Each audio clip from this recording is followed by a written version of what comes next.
Kawadio এবং সাউতা কুশল জগিতে আমরা সাংবিধানিক অধিকার বিষয় হতে লাগে যা West Bengal security welfare association যা আলোচনা সভাতে পশ্চিম বর্ধমান জেলা জায়গাতে হওয়া হয় সামান্য আয়োজনীয় হেডলাইন যত বড় মা জোহার এটা জলবায়ু আবহাওয়া জীবন শান্তা কোয়া আবহাওয়া সংবিধানের যে অধিকার হক ও অধিকার আমরা ওনার সঙ্গে নির্বাচনে দেব পূর্বটাকে আবহাওয়া ভারত বিশ্ববিদ্যালয় যাহা আবহাওয়া সংবিধান কনস্টিটিউশন सामने आइमा आबुआ आदिवासी को बहुत कोई लगते से आबुआ फंडामेंटल राइट पर्सनल राइट जाके बिना ताबना और जहाँ जहाँ लोगों को आबू बिना ताबना उन्हें को ये सुशिकांत विषय बिता उन्हें सामने शिवटी का उन्हें मैं आबू संविधान में व्यापार को बिता उन्हें साउथ और किसी जहाँ अब पर्टिकुलर अब आदिवासी को लगी से शेड्यूल ट्राइब को लगी और वो किसी किसी लॉ जहाँ मिला तब होना जहाँ वो only applicable in the state of West Bengal जहाँ अब state of West Bengal है मिला West Bengal schedule tribe Identification Act 1994 सामने STFC Identification Rules 1995 मैं तो नौ भारत विश्व के विषय बेटा कारण शिवटी बाबू एवं सुशीलचंद्र बाबू संविधान ने आईना की भेजा था आज के हमारे कि আমার যে মূল আলোচ্য বিষয় সেটা পার্টিকুলার আমাদের যে শিডিউল ট্রাইব কি আমাদের আদিবাসীদের উপরে যে সাংবিধানিক পাওয়ার যেটা আমাদের যে সাংবিধানিক পাওয়ারের মাধ্যমে যেটাকে বলা হচ্ছে director principal of state policy এই স্টেট পলিসির মাধ্যমে আমাদের ওয়েস্ট বেঙ্গল পার্টিকুলার আমাদের অধিকারটাকে কি আমাদের আইডেন্টিটিটাকে কাস্ট রিলেটেড এইটাকে বাঁচিয়ে রাখার জন্য যে আইনটা আমাদের তৈরি হয়েছে সেইটি হলো West Bengal schedule tribe identification act 1994 সাথে schedule caste schedule tribe identification rule 1995 এই schedule caste schedule tribe identification act mainly আলোচনার বিষয়বস্তু কাস্ট আইডেন্টিফিকেশন একটা কাস্টকে কিভাবে আইডেন্টিফিকেশন করা যাবে এবং সেই কাস্ট আইডেন্টিফিকেশনটাকে ধরে রাখতে গেলে যে প্রয়োজন কোনো ডকুমেন্টেশন যদি প্রয়োজন হয় সেই ডকুমেন্টেশনটা কি ইস্যু করা হবে তার উপরে বেস করে আমাদের আইডেন্টিফিকেশন অ্যাক্ট এবং এই আইডেন্টিটিটাকে কি করে ফলো করা যাবে তার উপর বেস করে তৈরি হয়েছে আমাদের আইডেন্টিফিকেশন রুল আর আমরা সবাই জানি আমাদের সংবিধানে শিডিউল ট্রাইবের আলাদা আর্টিকেল আছে এবং শিডিউল ট্রাইব কাকে বলা হয় তার ডেফিনিশন কম বেশি করে আমাদের সংবিধানে দেওয়া আছে এই সংবিধানের উপর বেস করে অল ওভার ইন্ডিয়াতে কাদেরকে এসসি কাদেরকে এসটি কাদেরকে ওবিসি বলা যেতে পারে সেটার উপর বেস করে constitutional SC ST constitutional order একটা হয় 1955 এই 1955 এ কারা কারা আমাদের শিডিউল ট্রাইব হবে অল ওভার ইন্ডিয়াতে ওয়েস্ট বেঙ্গল রাজস্থান উড়িষ্যা ঝাড়খণ্ড যত স্টেট আছে কোন কোন স্টেটে কারা কারা এসটি বলে পরিচিত হবে তার জন্য আমাদের সংবিধান একটা বানানো schedule caste schedule tribe order constitutional order 1950 মোটা কথা এই যে লিস্ট, চিলড্রেন ট্রাইবের লিস্ট, এই লিস্টের উপরে বেস করে আমাদের আইডেন্টিফিকেশন একটা বানানো হয়েছে। এই আইডেন্টিফিকেশন অ্যাক্ট তা 1 থেকে 12টা সেকশন আছে, যেটার উপর বেস করে আমাদের আইডেন্টিটিটা আমরা কি করে পাবো এবং কি করে সেটা এক্সিকিউট হবে তার সমস্ত ডিটেইলস দেওয়া আছে। একজন মানুষ তার আইডেন্টিটি কি করে খুঁজে পাবে? তার আইডেন্টিফিকেশন অ্যাক্ট বলছে অ্যাজ পার কনস্টিটিউশনাল অর্ডার কারা কারা এসটি তাদের জন্য একটা কমিটি গঠন করতে হবে। সেই কমিটি আমাদের যে 1994 সালের এসটি এসসি আইডেন্টিফিকেশন অ্যাক্ট তার মধ্যে পরিষ্কার করে লেখা আছে সেই কমিটি কারা কারা থাকবে। সেখানে 3জন ডিপার্টমেন্টে, backward class department, director of backward class department আর সিআরআই, সেন্ট্রাল রিসার্চ ইনস্টিটিউট, এই 3টে ডিপার্টমেন্ট থেকে চেয়ারম্যান গভর্নর সিলেক্ট করে সেই কমিটি তৈরি করতে হবে এবং সেই কমিটি ঠিক করবে যে কোন ব্যক্তিকে এসটি হবে, কোন ব্যক্তিটা এসসি হবে। এইভাবে আমাদের 1994 সালে সেকশন 5 এ বলা হলো, 5 সেকশন 5 তৈরি করা হলো যে এই ব্যক্তিগুলোকে একটা শিডিউল ট্রাইব সার্টিফিকেট ইস্যু করতে হবে। কেন সার্টিফিকেট ইস্যু করতে হবে? সার্টিফিকেট ইস্যু করলে আমরা জানতে পারবো এই ব্যক্তি হচ্ছে এসটি, এই ব্যক্তি হচ্ছে এসসি।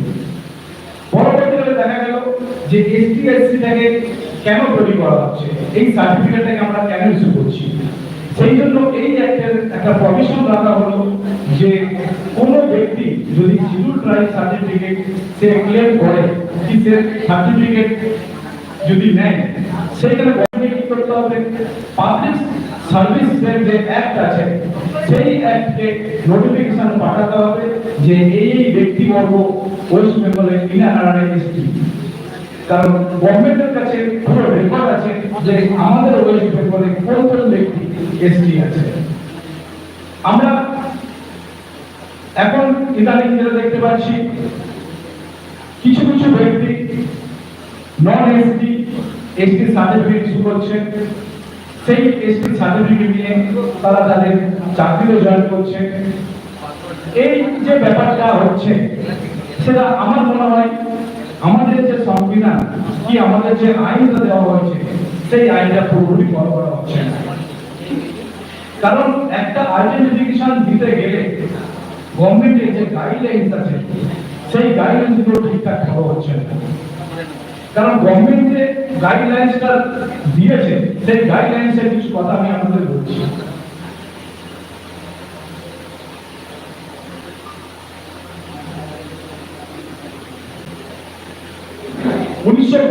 সালে হোম মিনিস্ট্রি একটা নোটিফিকেশন বার করেছিল যে এই নোটিফিকেশনে কোন কোন ব্যক্তি আমাদের এসটি সার্টিফিকেট পাবে, কি এসটি সার্টিফিকেট পাবে।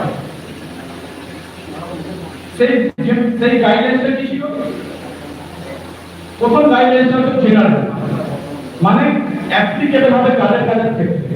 মানে এই যে নোটিফিকেশন 1975 সালে বেরিয়েছিল for ST and SC guidelines বলে কাদের কাদের ক্ষেত্রে অ্যাপ্লিকেবল হবে। প্রথম হচ্ছে জেনারেল, কি বলছে? কোথাও কোনো ব্যক্তি যদি এসটি কি এসসি সার্টিফিকেট ক্লেম করে বাই বার্থ সেটা কিন্তু ভেরিফাই করতে হবে। মানে কোনো ব্যক্তি যদি by birth ST certificate claim করছে সেটা কিন্তু শুড বি ভেরিফাইড। মানে মনে রাখবে শুড বি ভেরিফাইড, মানে সেটা ভেরিফাইড হতেই হবে। উইদাউট সেই ভেরিফিকেশন ছাড়া সে বাই বার্থ সে তার সার্টিফিকেট পাবে না। সাথে করে এবার সেই ভেরিফিকেশন গুলো কি করতে হবে যে সেই ব্যক্তিটা কি যে ব্যক্তি, আর আমরা সবাই জানি আমরা এসটি সার্টিফিকেট অ্যাপ্লাই করতে গেলে কিছু কিছু ডকুমেন্টস আমাদের সাবমিট করতে হয়, যেগুলো কি এই যে গাইডলাইন্স গুলো বলছি এই গাইডলাইন্স গুলো বেস করে সেই ডকুমেন্টস গুলো সাবমিশন করতে হয়।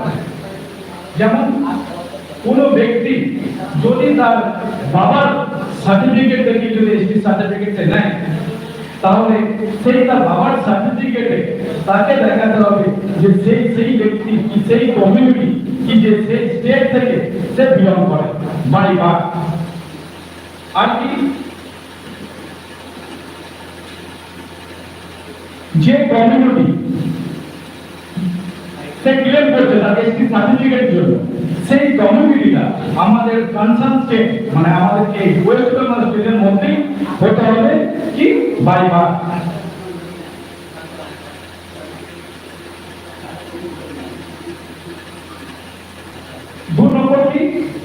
দু নম্বর হচ্ছে ম্যারেজ।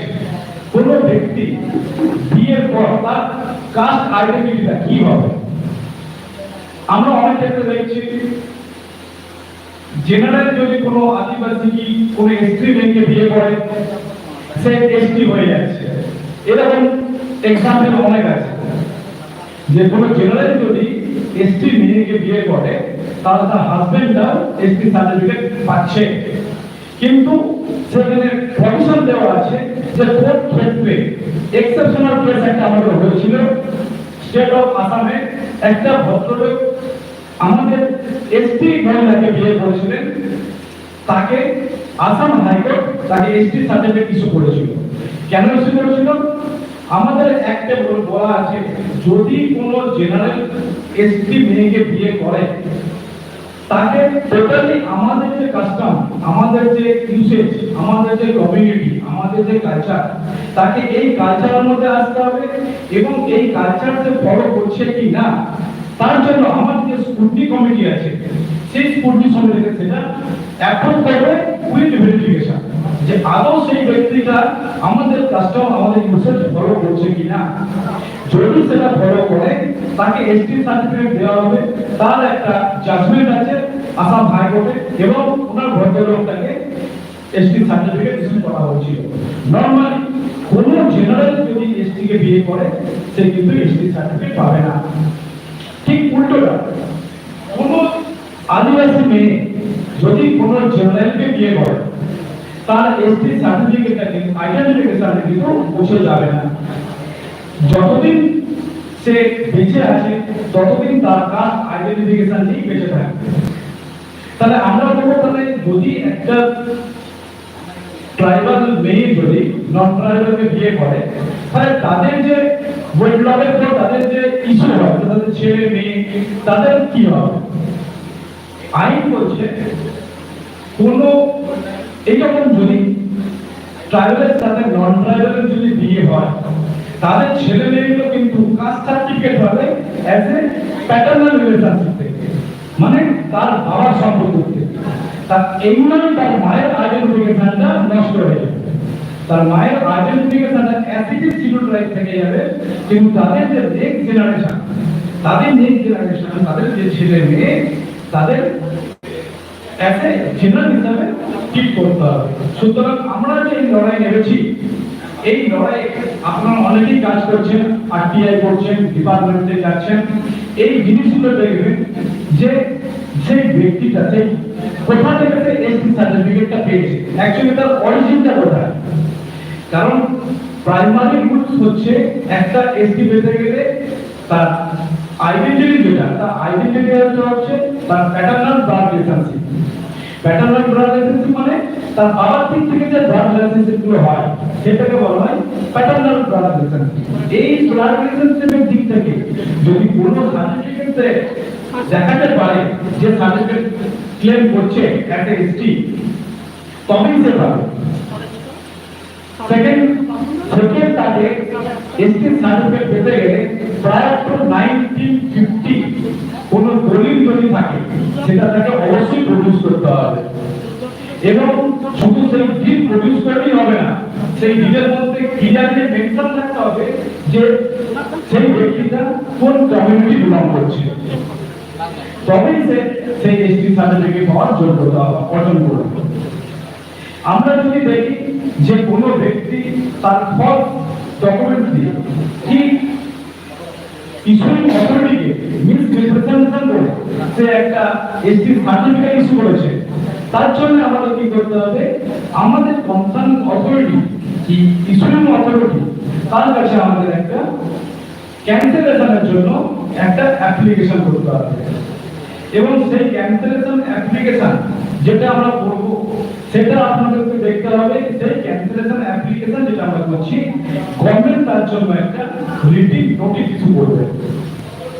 সেই নোটিশটা ইস্যু করবে কি, যাকে এসটি সার্টিফিকেটটা প্রদান করা হয়েছে কি যার এগেইনস্টে আমরা কমপ্লেন করেছি, সেই একটা নোটিশ সেই ব্যক্তির কাছেও পাঠানো হবে এবং ডিপার্টমেন্টে যে নোটিশ বোর্ড থাকে সেই নোটিশ বোর্ডে পাবলিকলি সেটা ডিসপ্লে করতে হবে।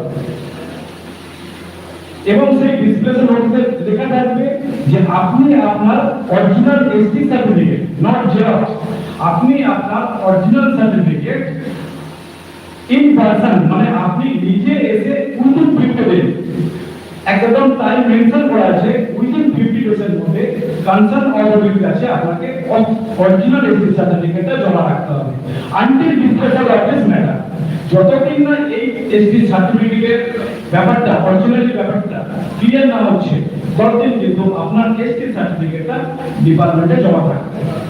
নেক্সট কি, নেক্সট হচ্ছে যে 15 ডেজের নোটিশের মধ্যে ওনাকে ডকুমেন্টটা সাবমিশন করার কথা হলো, সেই নোটিশের এগেইনস্টে একটা হিয়ারিং ডেট ইস্যু হবে। সেই হিয়ারিং ডেটটা পুরো ক্লিয়ারলি মেনশন থাকবে নোটিশ বোর্ডে যে কোন দিন এই এসটি সার্টিফিকেটের এগেইনস্টে হিয়ারিং আছে। সেই হিয়ারিং এর দিন যে ব্যক্তি এসটি সার্টিফিকেট নিয়েছিলেন তাকে প্রেজেন্ট থাকতে হবে। প্রেজেন্ট থাকার পর যদি অথরিটি যে জিনিসগুলো আমি বললাম যে কি কি হতে হবে, যেসব ক্রাইটেরিয়া যদি ফুলফিল থাকে উইথ ডকুমেন্টেশন, তবেই তার এসটি সার্টিফিকেটটা আবার রিইস্যু করা হবে, মানে ওই সার্টিফিকেটটা ক্যান্সেল করে নিউ সার্টিফিকেটটা ইস্যু করা হবে। আদারওয়াইজ তার সার্টিফিকেটটাকে সেদিন ক্যান্সেলেশন বলে ঘোষণা করতে হবে। এবং সেই ক্যান্সেলেশনের সার্টিফিকেটটা অ্যাজ এ পাবলিক ডকুমেন্ট সেটা নোটিশ বোর্ডে স্থানান্তর হবে এবং একটা স্টেট গভর্নমেন্টের কাছে সেই এসটি সার্টিফিকেটটাকে পাঠাতে হবে যে এই ব্যক্তিটা আজকে থেকে তার এসটি সার্টিফিকেটটাকে ক্যান্সেল করা হলো, তার এই ডকুমেন্টসগুলো ফলস কি মিস রিপ্রেজেন্টেশন করে এই ডকুমেন্টসগুলো ইস্যু করেছে। এবার কিছু কিছু এইগুলো বললাম যাদের প্যাটার্নাল ব্লাড রিলেশনশিপ কি জমির দলিল আছে তাদের ক্ষেত্রে। যাদের ক্ষেত্রে যদি কোনো ডকুমেন্টস না থাকে তাদের ক্ষেত্রে কি হবে, তাহলে সেই ব্যক্তি এসটি পাবে না। গাইডলাইন কি আমাদের অ্যাক্ট যেটা আছে বলছে নিশ্চয়ই পাবে। কোনো ট্রাইবাল, কোনো আদিবাসী যদি তার বাই বার্থ যদি ওয়েস্ট বেঙ্গল হয় এবং তার প্রিভিয়াস যদি কোনো সার্টিফিকেট, প্যাটার্নাল সার্টিফিকেট যদি না থাকে, তাকে সার্টিফিকেট ইস্যু করা হবে। আমরা এখন অনেকেই দেখছি যাদের সার্টিফিকেট কিছু নেই, প্রধান থেকে প্রধানের কাছ থেকে একটা ডকুমেন্ট লিখে নিয়ে যাচ্ছে, কি একটা কোর্টের এফিডেভিট করছে, কোর্টের এফিডেভিট বলে এসটি সার্টিফিকেট ক্লেম করছে। আপনারা সবাই মনে রাখবেন এই যে এই সিস্টেমটা একেবারে ইললিগাল, মানে এর মধ্যে কোনো কিছু ল বলে কিছু নেই। কারণ কারো যদি সার্টিফিকেট না থাকে, প্রধান কখনো তাকে রেকমেন্ড করে কি কোনো এফিডেভিট বলে সে কোনো এসটি সার্টিফিকেট ক্লেম করতে পারবে না। এখন আমরা দেখছি যে প্রধান বলে দিচ্ছে যে অমুক ব্যক্তি এতদিন ধরে বাস করছে, সে সান্তাল কমিউনিটি বিলং করছে, সে এই অনুষ্ঠান করছে, সুতরাং সে শিডিউল ট্রাইব বলে তাকে আমি অ্যাপ্রুভ করছি, কি তাকে একটা সার্টিফিকেট ইস্যু করছি। এই সার্টিফিকেট বলে কেউ কোনোদিন এসটি সার্টিফিকেট পাবে না। তাহলে সেই প্রধান শুধু প্রধান নয়, আমরা যদি গ্রাম সার্টিফিকেট দেখি তাহলে প্রধান সেই সার্টিফিকেট ইস্যু করছে। আদারওয়াইজ যদি শহরের দিকে যদি যাই, কাউন্সিলর, এমএলএ, এমপি এনারা সব এই সার্টিফিকেট দিয়ে এই আমরা যে আজকের দিনে যে বুড়ি বুড়ি এসটি সার্টিফিকেট আমরা দেখছি, সব কিন্তু প্রধান উৎস হচ্ছে এখান থেকে। একটা প্রধান একটা তাকে কি বলে অ্যাপ্রুভ করে দিচ্ছে, তার বেসিসে সার্টিফিকেটটা বেরিয়ে যাচ্ছে। এই সার্টিফিকেট যেগুলো বেরোচ্ছে এগুলো টোটালি ফ্রড। একটা প্রধান যখন একটা সার্টিফিকেট ইস্যু করছে, সেই যখন তাকে একটা রিকগনিশন দিচ্ছে যে এই ব্যক্তি এই কমিউনিটি বিলং করে, তার সাথে সাথে আমি যে কমিটি বললাম সেই কমিটির লোকেরা প্রেজেন্ট থাকতে হবে এবং সেই কমিটির লোকরা প্রধান যেটা লিখে দিয়েছে এবং কোর্ট থেকে এফিডেভিট করে নিয়ে এসেছে এই টোটাল জিনিসটা ভেরিফাই করতে হবে, মানে ভেরিফিকেশন করতে হবে যে প্রধান যে লিখেছেন এই ব্যক্তিটা এই কমিটি বিলং করছে, সেইটা এই যে কমিটি আছে সেই কমিটি সেটাকে ভেরিফিকেশন করবে। ভেরিফিকেশন করে কমিটি যদি মনে করে যে এই প্রধান ওনাকে ঠিক ঠিক বিষয় লিখেছেন, তবেই সেটা অ্যাপ্রুভ করতে হবে। এবার এই যে কমিটি যে ভেরিফিকেশন করবে, তারা তো নিজে নিজে ভেরিফিকেশন করতে পারবে না। তার প্রসেস কি? তার প্রসেস হচ্ছে যে ব্যক্তি জন্য ভেরিফিকেশন হচ্ছে সেই ব্যক্তির পাড়ায় গিয়ে কি তাদের অ্যাড্রেসে গিয়ে ওখানকার যারা সেম কমিউনিটির লোক বিলং করছে তাদেরকে এক্সামিন করতে হবে, তাদেরকে জিজ্ঞেস করতে হবে যে এই ব্যক্তিটা একটা এসপি সার্টিফিকেট ক্লেম করেছে, তার এনার এই রিকোয়ারমেন্টস আছে, তা উনি কি সত্যি এই বিলং করে? যদি উনার যে উইটনেস যেটাকে বলছি যে কি সে পারার ডকুমেন্টের এক্সামিনেশনের ব্যাপারটা বলছি, এই টোটাল রিপোর্টটা যখন কাউকে এসপি সার্টিফিকেট ইস্যু করছে সেই ডকুমেন্টটা অবশ্যই তার সাথে থাকা দরকার। কেন? এই পাড়ার যে সমস্ত পাঁচজন ব্যক্তিবর্গ ওনাকে সার্টিফাই করলেন যে এই ব্যক্তি এই কমিউনিটি এই কাস্টম এই ইনস্যুরেন্স বিলং করছে, সুতরাং উনি একটা এসপি সার্টিফিকেট পাওয়ার যোগ্য, সেই জিনিসটা ওনারা অ্যাপ্রুভ করবেন এবং সেই অ্যাপ্রুভেশনটা এই যে কমিটি তারা তার মধ্যে শিলমোহর লাগাবে। শিলমোহর লাগানোর পর তবেই কিন্তু যে এফিডেভিট কি প্রধান কি এমএলএর যে আমরা প্রশংসাপত্র কি যেটা বললাম সেইটা তখন তার লিগাল ভ্যালিডিটি পাবে। আদারওয়াইজ একটা প্রধান ডকুমেন্ট পেছনে কি একটা এফিডেভিট বলে কেউ কোনোদিন এসপি সার্টিফিকেট পাবে না। কেউ যদি সেরকম এসপি সার্টিফিকেট পেয়ে থাকে সেগুলো ভ্যালিড অ্যাজ পার ল। এই জিনিসটা আপনারা আরটিআই যারা করছেন এই জিনিসগুলো আপনারা মাথায় রাখবেন। আপনাদের কাছে বলতেই পারে ইস্যু মাজরিটি যে দেখুন ওনারা তো প্রধান দলকে অ্যাপ্রুভ করেছে, তার জন্যই আমরা ওনার প্রধানের মানে সার্টিফিকেট বলে আমরা কোনো সার্টিফিকেট দিয়েছি। তখন আপনারা কোশ্চেন করবেন, স্যার আইডি দেখাবেন যে কোথায় লেখা আছে, কোন অ্যাক্টে লেখা আছে যে প্রধান একটা এসপি সার্টিফিকেটকে আইডি ভেরিফিকেশন দিতে পারে, কি একটা এমএলএ এমপি একজনকে আইডি ভেরিফিকেশন দিতে পারে? কোথাও লেখা নেই। কিন্তু আজকে যত এসপি দেখছি সব কিন্তু প্রধানের বলা হচ্ছে। সুতরাং আমাদের এই কুন্ডিতে কমিটি যে পাঁচজন যে ওনাকে সাইন করেছে তাদের অ্যাপ্রুভাল ছাড়া কেউ কোনদিন এসপি হতে পারে না। এবার হয়তো অনেক ক্ষেত্রে কি দেখা যাচ্ছে, একটা আমাদের কেস চলছে হাইকোর্টে, একজন কি বলবো একজন ভদ্রলোক তার এসপি সার্টিফিকেট পেয়েছেন, সেখানে স্কুটি করেছে, গ্রামে গেছে, গ্রামে গিয়ে গ্রামের লোককে জিজ্ঞেস করেছে এই ব্যক্তি আগে এসপি সার্টিফিকেট ক্লেম করেছেন, তাহলে কি সত্যি এসপি? ওনারা বলেছেন হ্যাঁ এসপি, তাকে এসপি সার্টিফিকেট ইস্যু করা হয়েছে। কিন্তু সেখানে আমি স্কুটিতে দেখেছি যাদেরকে জিজ্ঞেস করা হয়েছে তারা হচ্ছে প্রত্যেকে সব ওনার রিলেটিভ। সুতরাং এই জিনিসটা দেখতে হবে যে যাদেরকে জিজ্ঞেস করা হয়েছে তারা কিন্তু তার রিলেটিভ হওয়া যাবে না, টোটালি আউট পার্সন হতে হবে, যার সাথে কোনো তাদের ব্লাড রিলেশন থাকবে না। এই জিনিসটা আছে কিনা তার মধ্যে দেখতে হবে। তাহলে কি আমরা দেখেছি যে এক্সামিনেশন হয়েছে, উইটনেস হয়েছে, কাদের উইটনেস হয়েছে? যাকে এসপি সার্টিফিকেট ইস্যু করা হয়েছে তার রিলেটিভকে দিয়ে উইটনেস করা হয়েছে, যেটা টোটালি ইলিগাল, যেটা কোনো আইনে কোনো ভ্যালু নেই। কারণ আইনে কোথাও নেই যে তার রিলেটিভকে দিয়ে তুমি এক্সাক্ট উইটনেস করা। আইন বলছে যে তুমি উইটনেস করা যার কোনো সম্পর্ক নেই, যার সাথে কোনো যে উইটনেস করছে যার তার সাথে তার কোনো সম্পর্ক নেই। এই জিনিসটা আমাদের দেখতে হবে। আর অনেক জায়গায় আমরা আরটিআই করছি, আরটিআই করে আমাদের রিটার্ন আসছে, সেই আরটিআই করার পর আরটিআই এর একটা অ্যাপিল আছে, সেই অ্যাপিলটা আমরা কিন্তু কেউ করছি না। আমরা আরটিআই করছি, আরটিআই আনসার দিচ্ছি না, চুপচাপ হয়ে যাচ্ছে। সুতরাং সেই আরটিআই যেটা করেছি ওই আরটিআই মধ্যে আমাদের অ্যাপিলে যেতে হবে। কারণ এই আইডেন্টিফিকেশন অ্যাক্ট যেটা এইটা কিন্তু টোটালি পাবলিকের কাছে জানা থাকতে হবে যে কোন ব্যক্তি এসপি কোন ব্যক্তি এসপি না, কারণ এইটা একটা অফিসিয়াল গেজেট হয়। এই যত নোটিশ হচ্ছে, হিয়ারিং হচ্ছে, ক্যান্সেল হচ্ছে, সেইগুলো সব পাবলিক ডকুমেন্ট, সেগুলো সব নোটিশ করে থাকতে হবে।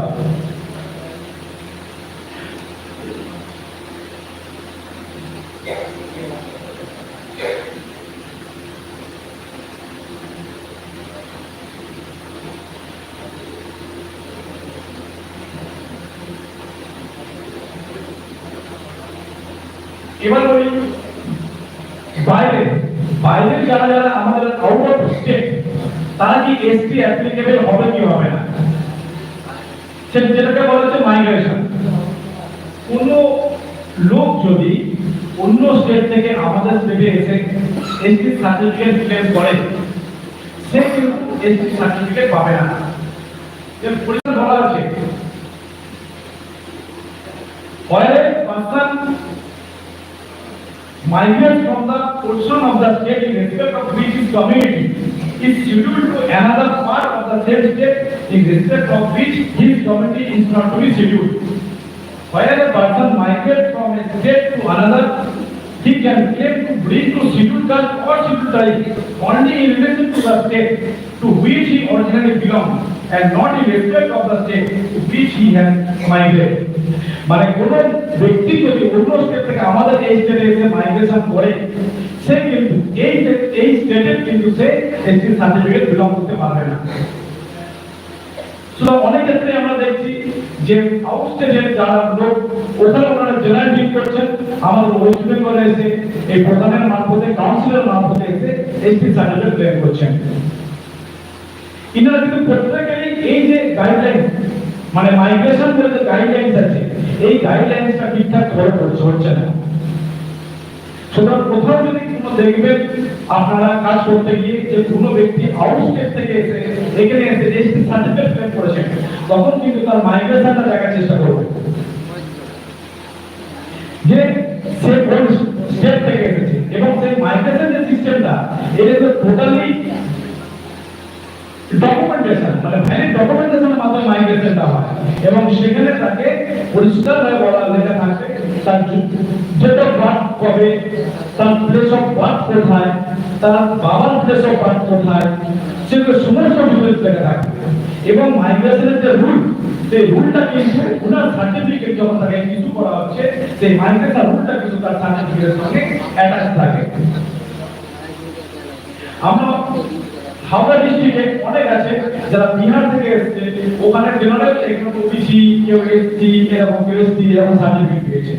তারা কিন্তু বেশিরভাগই মাইগ্রেশনের মধ্য দিয়ে এসেছে, কিন্তু এই মাইগ্রেশনের যে গাইডলাইন, এই মাইগ্রেশনের যে প্রপার ডকুমেন্টেশন, সেটা কিন্তু কোথাও ভালো হয়নি।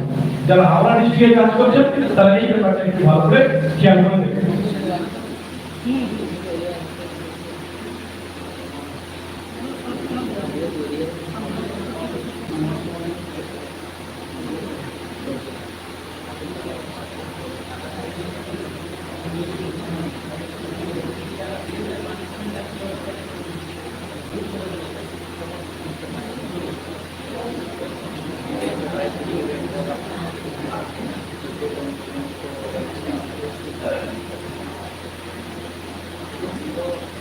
আর আমাদের যে এই এসটি সার্টিফিকেট যে এত জাল হচ্ছে, তার পানিশমেন্ট কি? তার পানিশমেন্ট হচ্ছে কোন ব্যক্তি যদি তার ভুল ডকুমেন্ট দিয়ে কি মিসরিপ্রেজেন্ট করে সে তার এসটি ডকুমেন্ট নিয়েছে, তাকে কিন্তু সেটা যদি প্রুফ হয়, সেই শাস্তিটা কিন্তু কনসার্ন অথরিটি যিনি আছে তিনি কিন্তু সেটা দেবেন।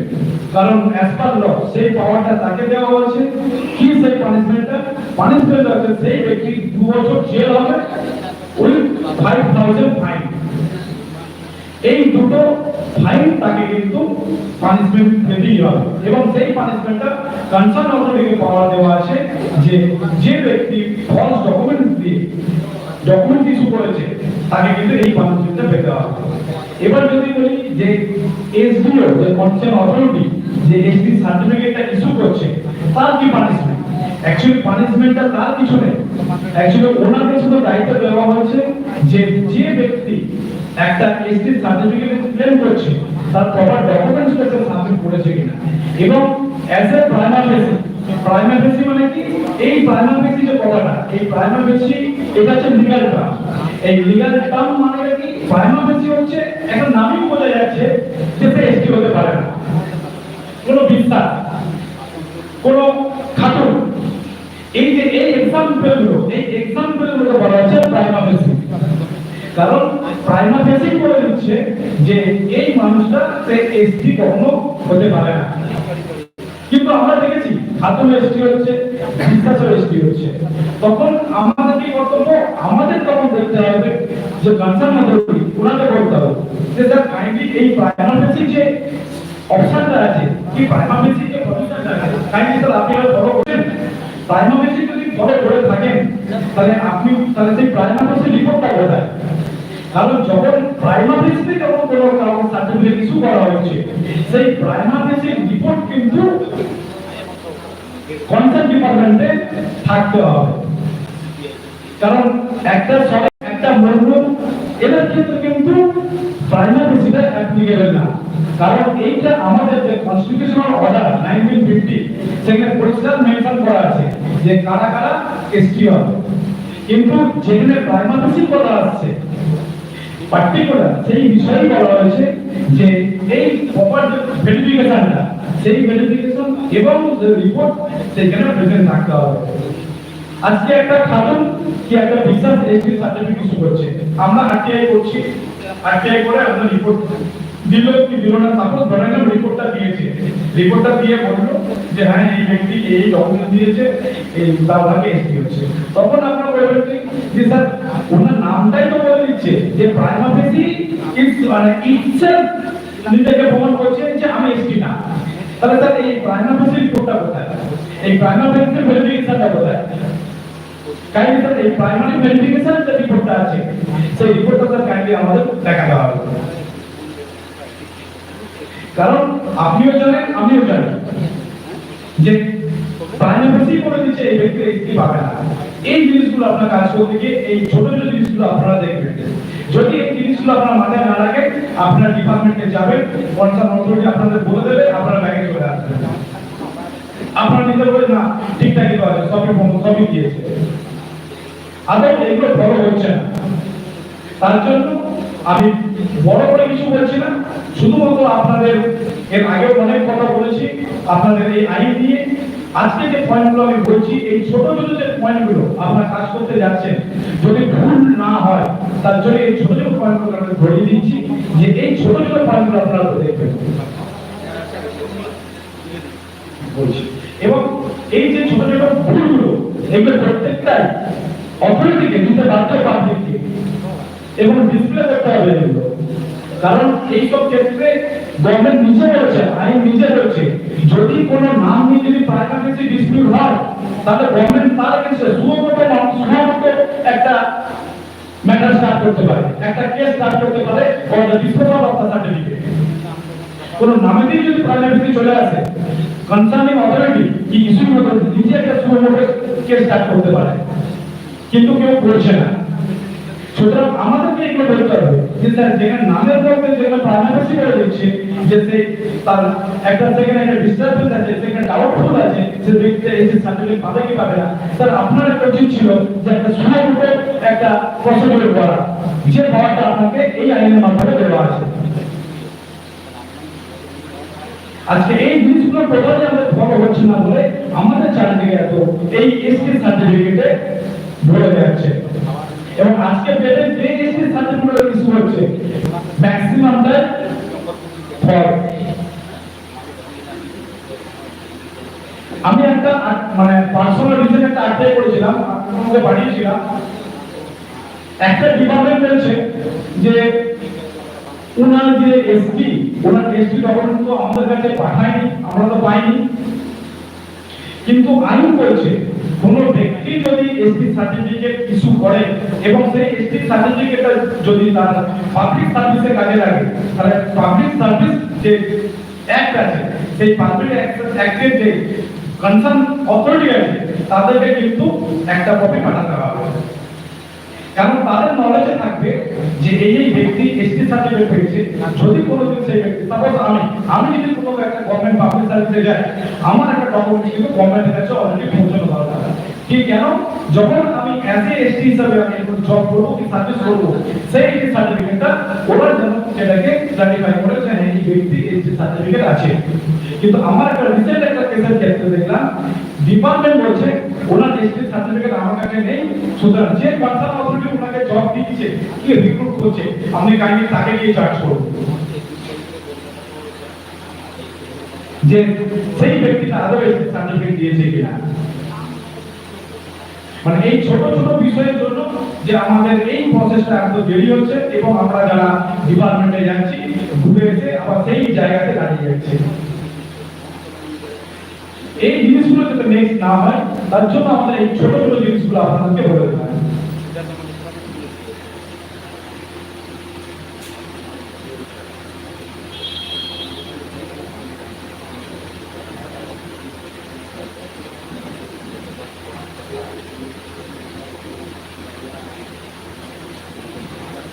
আর এতদিন একটা আমাদের নদিয়া জেলাতে একটা এসটি সার্টিফিকেট ক্যান্সেল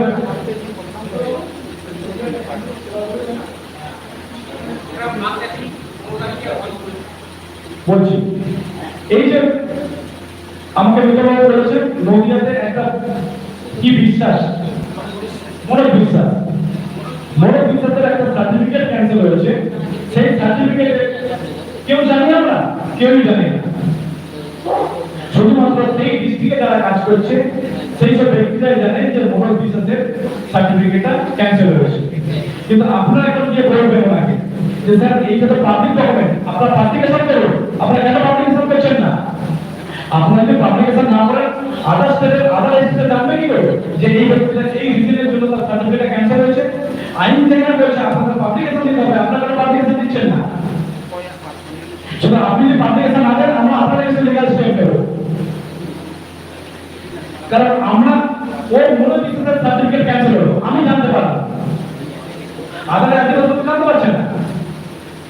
সুতরাং সেটা পাবলিককে জানতে হবে এবং সেটা পাবলিকেশনের মাধ্যমে যাতে অল ওভার ওয়েস্ট বেঙ্গল লোক জানে যে মূল বিশ্বাসের সার্টিফিকেট ক্যান্সেল হয়েছে তার এই কারণের জন্য, যাতে করে বাকি স্টেটে কি বাকি স্টেট বলছি আমাদের ওয়েস্ট বেঙ্গলের বাকি যেসব এসডিও গুলো আছে তারা যেন সেটা ফলো করে।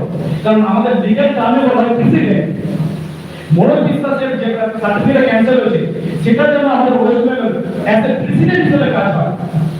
মানে ওর যে কারণে সার্টিফিকেট ক্যান্সেল হয়েছে বাকি যে সার্টিফিকেট যদি সেম কারণে থাকে সেগুলো অ্যাজ এ সমাধান যেন ক্যান্সেল হয় এবং সেগুলো পাবলিকেশন হয়। আপনি কি বলবেন যে সব পাবলিকেশন করুন, আপনারা কেন পাবলিকেশন করছেন না? সুতরাং নদিয়া টিমের কাছে অনুরোধ আপনারা কাইন্ডলি যাবেন গিয়ে বলবেন যে স্যার আপনি এটা পাবলিকেশন করুন, এটাকে আপনি যদি পাবলিকেশন না করেন আপনি আপনার এজেন্সি আমি লিগ্যাল স্টেপ নেব।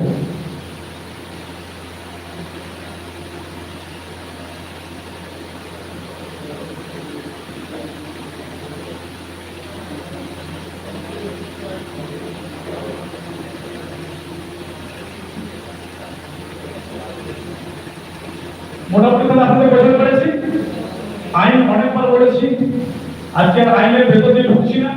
আমাদের কাজ করতে গেলে যে মেইন যে বিষয়গুলো দরকার সেই বিষয়গুলো আমি আপনাদের কাছে পরিষ্কার করে জানাবো। যদি কোনো ডাউট থাকে আপনারা বলতে পারেন।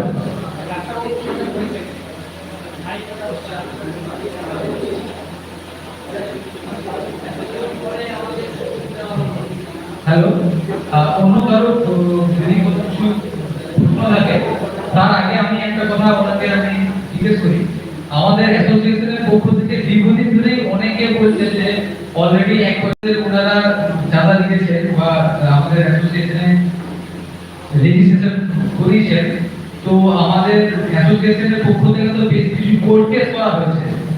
তো মানে সিনিয়র উকিলের নাম না নিয়ে তো আমাদের অ্যাসোসিয়েশনের পক্ষ থেকে যে কোর্ট কেস করা হয়েছে সেগুলো কি হয়েছে, মানে অনেকে হতাশ হয়েছে যে এতদিন আগে কোর্ট কেস করা হয়েছে তার রিপোর্ট কি, ওটা যদি আপনারা আপনি যদি বলেন যে কি কি ক্ষেত্রে কোর্ট কেস করা হয়েছে এবং তার ফাইনাল আপডেট কি বা কি হতে হবে।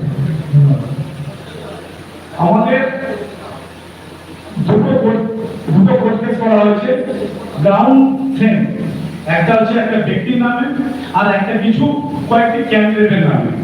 যে ব্যক্তির নামে আমাদের যে মামলাটা হয়েছে এবং যে ক্যান্ডিডেটের নামে যে মামলাটা হয়েছে দুটো গ্রাউন্ড সেম এবং দুটো ইস্যুই সেম। এবার এই মামলা দুটো কেন হচ্ছে না, আপনাদের কাছে আমার অনুরোধ, আপনারা যে লড়াই নেমেছেন এই লড়াইটা একদিনে না, এই লড়াইটা আমরা চালিয়ে যেতে হবে। কোর্ট কোর্টের কাজ করবে, আমি তো আমার কাজ করছি এবং করব। কোর্টের সিস্টেমে কিছু ডিস্টারবেন্স চলছে, অনেক প্রসিডিওর, হাইকোর্টের অনেক প্রসিডিওর চেঞ্জ হয়েছে। সেই প্রসিডিওরগুলোর জন্যই আজকে আমরা এত চেষ্টা করার সত্ত্বেও মামলাটা আনতে পারছি না। এই একটা কারণ। 2 নম্বর কারণ হচ্ছে আপনারা সবাই জানেন আমরা কার একটা স্পেশাল কোর্ট কেস আমাদের করা হয়েছে, আমরা কার এগেইনস্টে কোর্ট কেসটা করেছি। আপনারা কংগ্রেসের সবাই জানেন আমরা সুকুমার মাহাতোকে নিয়ে আমরা একটা হাইকোর্টে রিট ফাইল করেছি, সুতরাং তার পরিচয়টা আপনারা সবাই জানেন। এবং আমাদের ওয়েস্ট বেঙ্গলে কি ইন্ডিয়াতে আমাদের পলিটিক্যাল যে একটা ব্যাপার যেটা থাকে সেটা নিয়ে আপনারা কংগ্রেসের সবাই জানেন। আর কোর্ট কাজ করছে এবং কেউ হতাশা হবেন না, খুব শীঘ্রই আমরা রেজাল্টটা পাবো। কারণ 2018 সালে আমি একটা মামলা করেছিলাম এই কোচিং গ্রামের জন্য, যে আপনারা হয়তো অনেকেই কোর্ট নিয়ে মানে আমাদের এই ড্রাইভার কি আমাদের এই মানে আদিবাসীরা কোর্ট নিয়ে কতটা ঠিক সবাই সবকিছু জানে আর কি, মানে ডাক্তার বলো আমাদের আদিবাসীতে অনেক ডাক্তার আছে, অনেক ইঞ্জিনিয়ার আছে, কিন্তু এই প্রফেশনালে খুব কম, গুটি কটা মানুষ।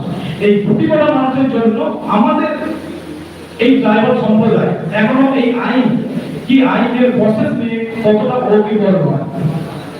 সুতরাং আমরা যে লড়াইটা করছি, আমি দাঁড়িয়ে বলে যাচ্ছি এখানে এই লড়াইয়ে আমরা জিতবই। আমি দায়িত্ব নিয়ে জেতাবো, এই ফুল দায়িত্ব নিই না, তার জন্য আপনাদের একটু টাইম আমাকে দিতে হবে।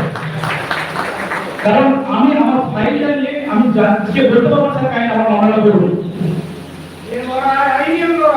আমি মামলা করছি, আমি মেনশনিং করছি। মেনশনিং করতে গিয়ে আমার মামলা এলো 8 নম্বরে, আমার মামলাটা ডিস্ট্রিক্ট আনতে হচ্ছে। জাজ সাহেব এলেন হয়তো 7 নম্বরে দিন শেষ হয়ে গেল, তাহলে কি হলো 8 নম্বরে সে আমার মামলাটা কি হারিয়ে এলো না, আবার তো কালকে লিস্টিং আছে। এখন তো কোর্টের মান্থলি লিস্ট হয়, একটা ডেইলি লিস্ট হয়। এবার আজকে যখন আমার মামলাটা ডেইলি লিস্টে এসেছে, আমার যখন 7 নম্বরে সে মামলাটা শেষ হয়ে গেল, তাহলে নিশ্চয়ই আজকে মামলাটা হবে না, তাহলে কালকে তো আপনার ডেইলি লিস্ট আছে, সেই ডেইলি লিস্টে মামলাটাকে লাভ করতে হবে। এই যে কোর্টের প্রসিডিওরগুলো, এর জন্য আমাদের একটু প্রসিডিওর দেরি হচ্ছে। এবং এই মেনশনিং ব্যাপারটা আগে কিন্তু ছিল না।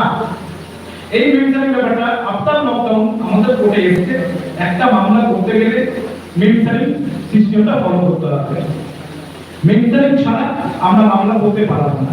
এবার মেনশনিং আমি করলাম, মামলা এলো না, তার টাইম লিমিট আছে।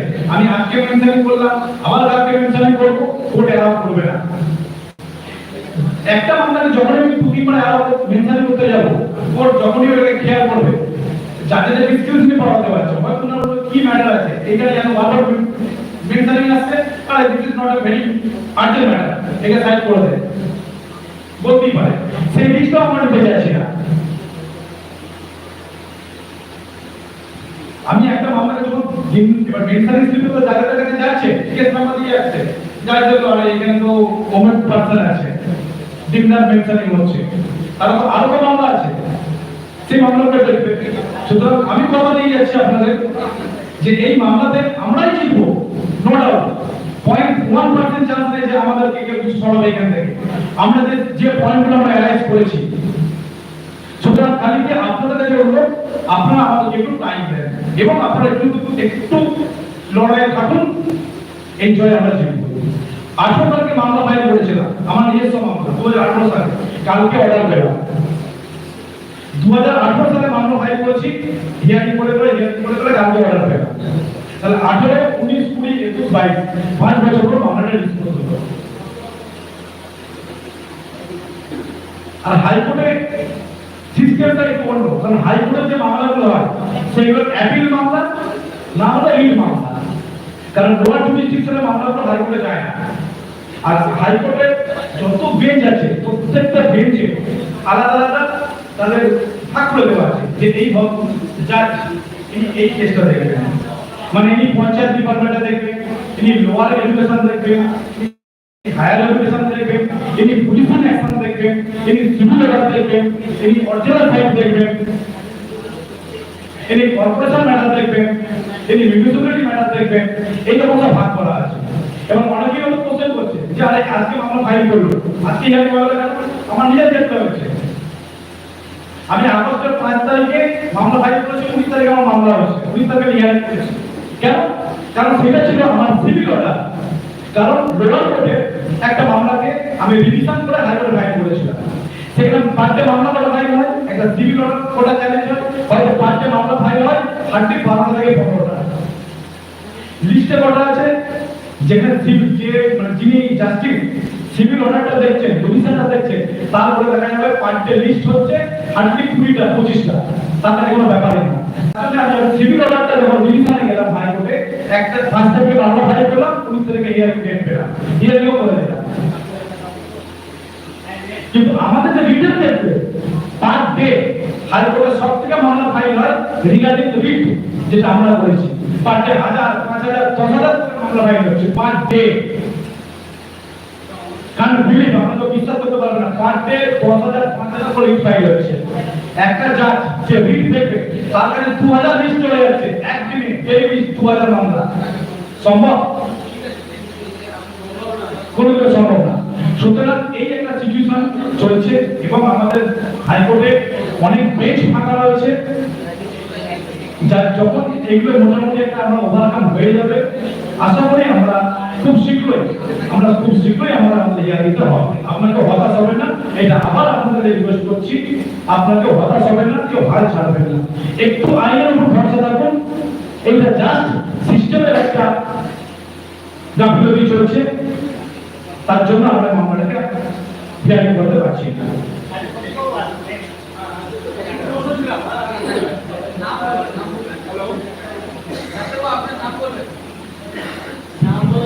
আমি ডক্টর জয়দেব টুডু, বর্তমানে প্র্যাকটিস করি। তো একটা প্রশ্ন ছিল আপনার বক্তব্যের উপর বেশ করে, সেটা হচ্ছে যে আপনি বলেছেন প্রাইমার পুলিশ ব্যাপারটা, আমার এটা নিজস্ব জানার ইচ্ছা যে ধরুন বিশ্বাস যে স্টিল ছিল, যদি দেখা যায় যে তার বাবা হয়তো মুমু ছিল, তার বাবা সারনেম চেঞ্জ করেছে, বিশ্বাস হয়েছে, তাহলে সেই ক্ষেত্রে তাদের ক্ষেত্রে কি করা যায়? ধরুন যে এখন যে বিশ্বাস, মিস্টার বিশ্বাস এসটি, তার বাবা মুর্মু ছিল, মুর্মু সে এফিডেভিট করে বিশ্বাস হয়েছে, তার ছেলে এখন মিস্টার বিশ্বাস, সে এসটি সার্টিফিকেট পেয়েছে। সেই ক্ষেত্রে আমাদের কি করণীয়? সেই জন্যই তো বললাম যে প্রাইমারি যখন তাকে এসটি সার্টিফিকেট দেওয়া হচ্ছে, সেই প্রাইমারি কিসের জন্য দেওয়া হচ্ছে? এই যে আপনি বললেন যে ওনার বাবা মুর্মু ছিল, এফিডেভিট বিশ্বাস হয়েছে, ওই ছেলেটা, তাহলে তখন নিশ্চয়ই তখন ওই বিশ্বাস যখন এসটি সার্টিফিকেট ইস্যু করা হয়েছে, তখন নিশ্চয়ই তার বাবার সার্টিফিকেট ইস্যু করেছে।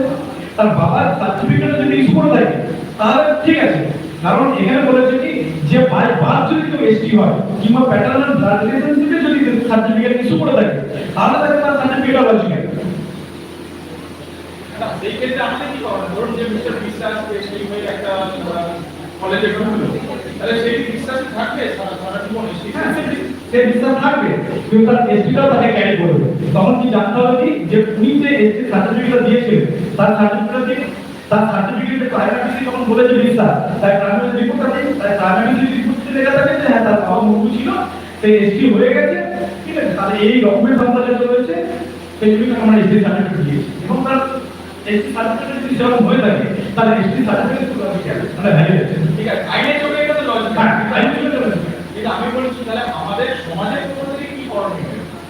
আমাদের সমাজের পক্ষ থেকে এইগুলো একটা অন্য লাইন ড্রাইভার হয়ে যাচ্ছে, আমাদের দেখতে হবে যে আমাদের আদিবাসীরা কেন মুর্মুদের বিশ্বাস হয়ে যাচ্ছে, ঠিক আছে। এবার এখানে বোঝার একটা জিনিস আছে, এই যে বিশ্বাসের ব্যক্তি হলো, সেই বিশ্বাসের ব্যক্তি তার নেক্সট জেনারেশন নেক্সট জেনারেশন কিন্তু সে পাবে না।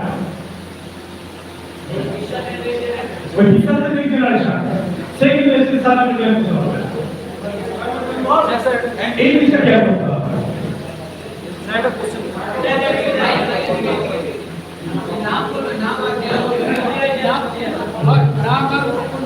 চন্দন সরেন, হুগলি হুগলি থেকে আপনি যেটা বললেন যে বিশ্বাস, ও যদি বাবা বিশ্বাস এক্স বিশ্বাস, সে কিন্তু এসটি রেখে দিল, এক্স বিশ্বাস এসটি রেখে দিল, সেই মিলিয়ে ছেলে তো তাহলে এসটি পেয়ে যাচ্ছে, by part of paternal right selection পেয়ে যাচ্ছে, সেই ক্ষেত্রে বিশ্বাস তাহলে এসটি হয়েই যাচ্ছে। না, দেখতে হবে কি ও বাবা, এটা কখনো হবে না, হবেই না। আমি ও বাবা যখন বিশ্বাসটা যখন জায়গা লিখেছে না, ও কিন্তু বিশ্বাস সপ্তাহ আগে থেকেই তার জায়গাটা নেওয়া আছে, সার্টিফিকেট আগে থেকে নেওয়া আছে। কিন্তু এই যে তার ছেলে যেটা হলো বিশ্বাস, সে কিন্তু ওইখানে শেষ হয়ে গেল। অ্যাকচুয়ালি যে প্যাটার্নাল সাইট দেখিয়ে তো সেটা পার্ট হচ্ছে, হ্যাঁ, তাহলে সেই ক্ষেত্রে বাবাদের এসটি রয়ে গেছে, হ্যাঁ, তো সেটা তো বাবার দেখাচ্ছে সার্টিফিকেট, হ্যাঁ। তাহলে সেই ক্ষেত্রে না ওই তো সেখানে দেখতে হবে যে বিশ্বাসটা হয়েছিল হবে।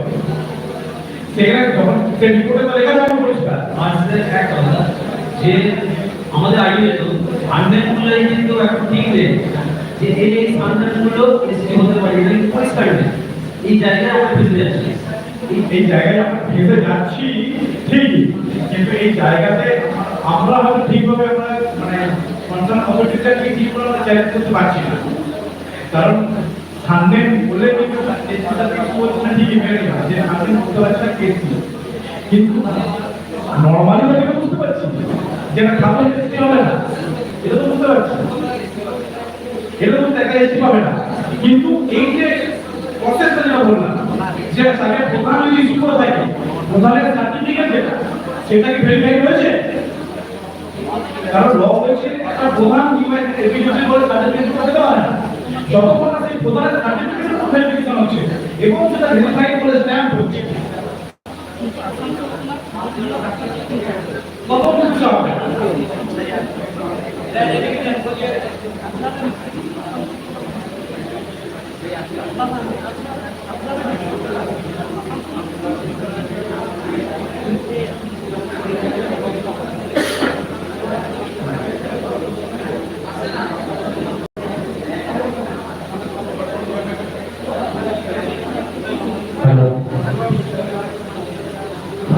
নমস্কার, প্রদীপবাবুকে আমি নদীয়া জেলার সভাপতি সুনীল কুমার কথা বলছি। প্রদীপবাবু নদীয়া ডিস্ট্রিক্টকে বলেছেন যে নদীয়া ডিস্ট্রিক্ট থেকে ভরত কুমার বিশ্বাস সংশয় সার্টিফিকেট ক্যান্সেল হয়েছে, আপনারা জানাননি কেন?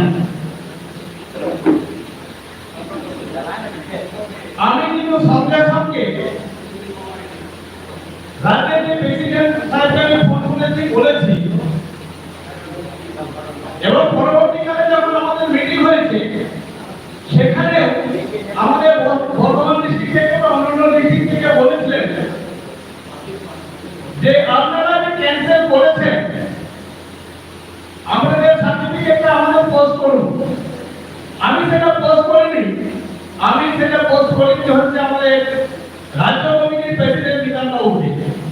কারণ আমরা গোপন রাখতে চেয়েছিলাম, কারণ যে ভরত কুমার বিশ্বাস যার সার্টিফিকেট থেকে আমরা ক্যান্সেল করেছি তিনি হচ্ছেন একটা প্রাইমারি স্কুলের শিক্ষক।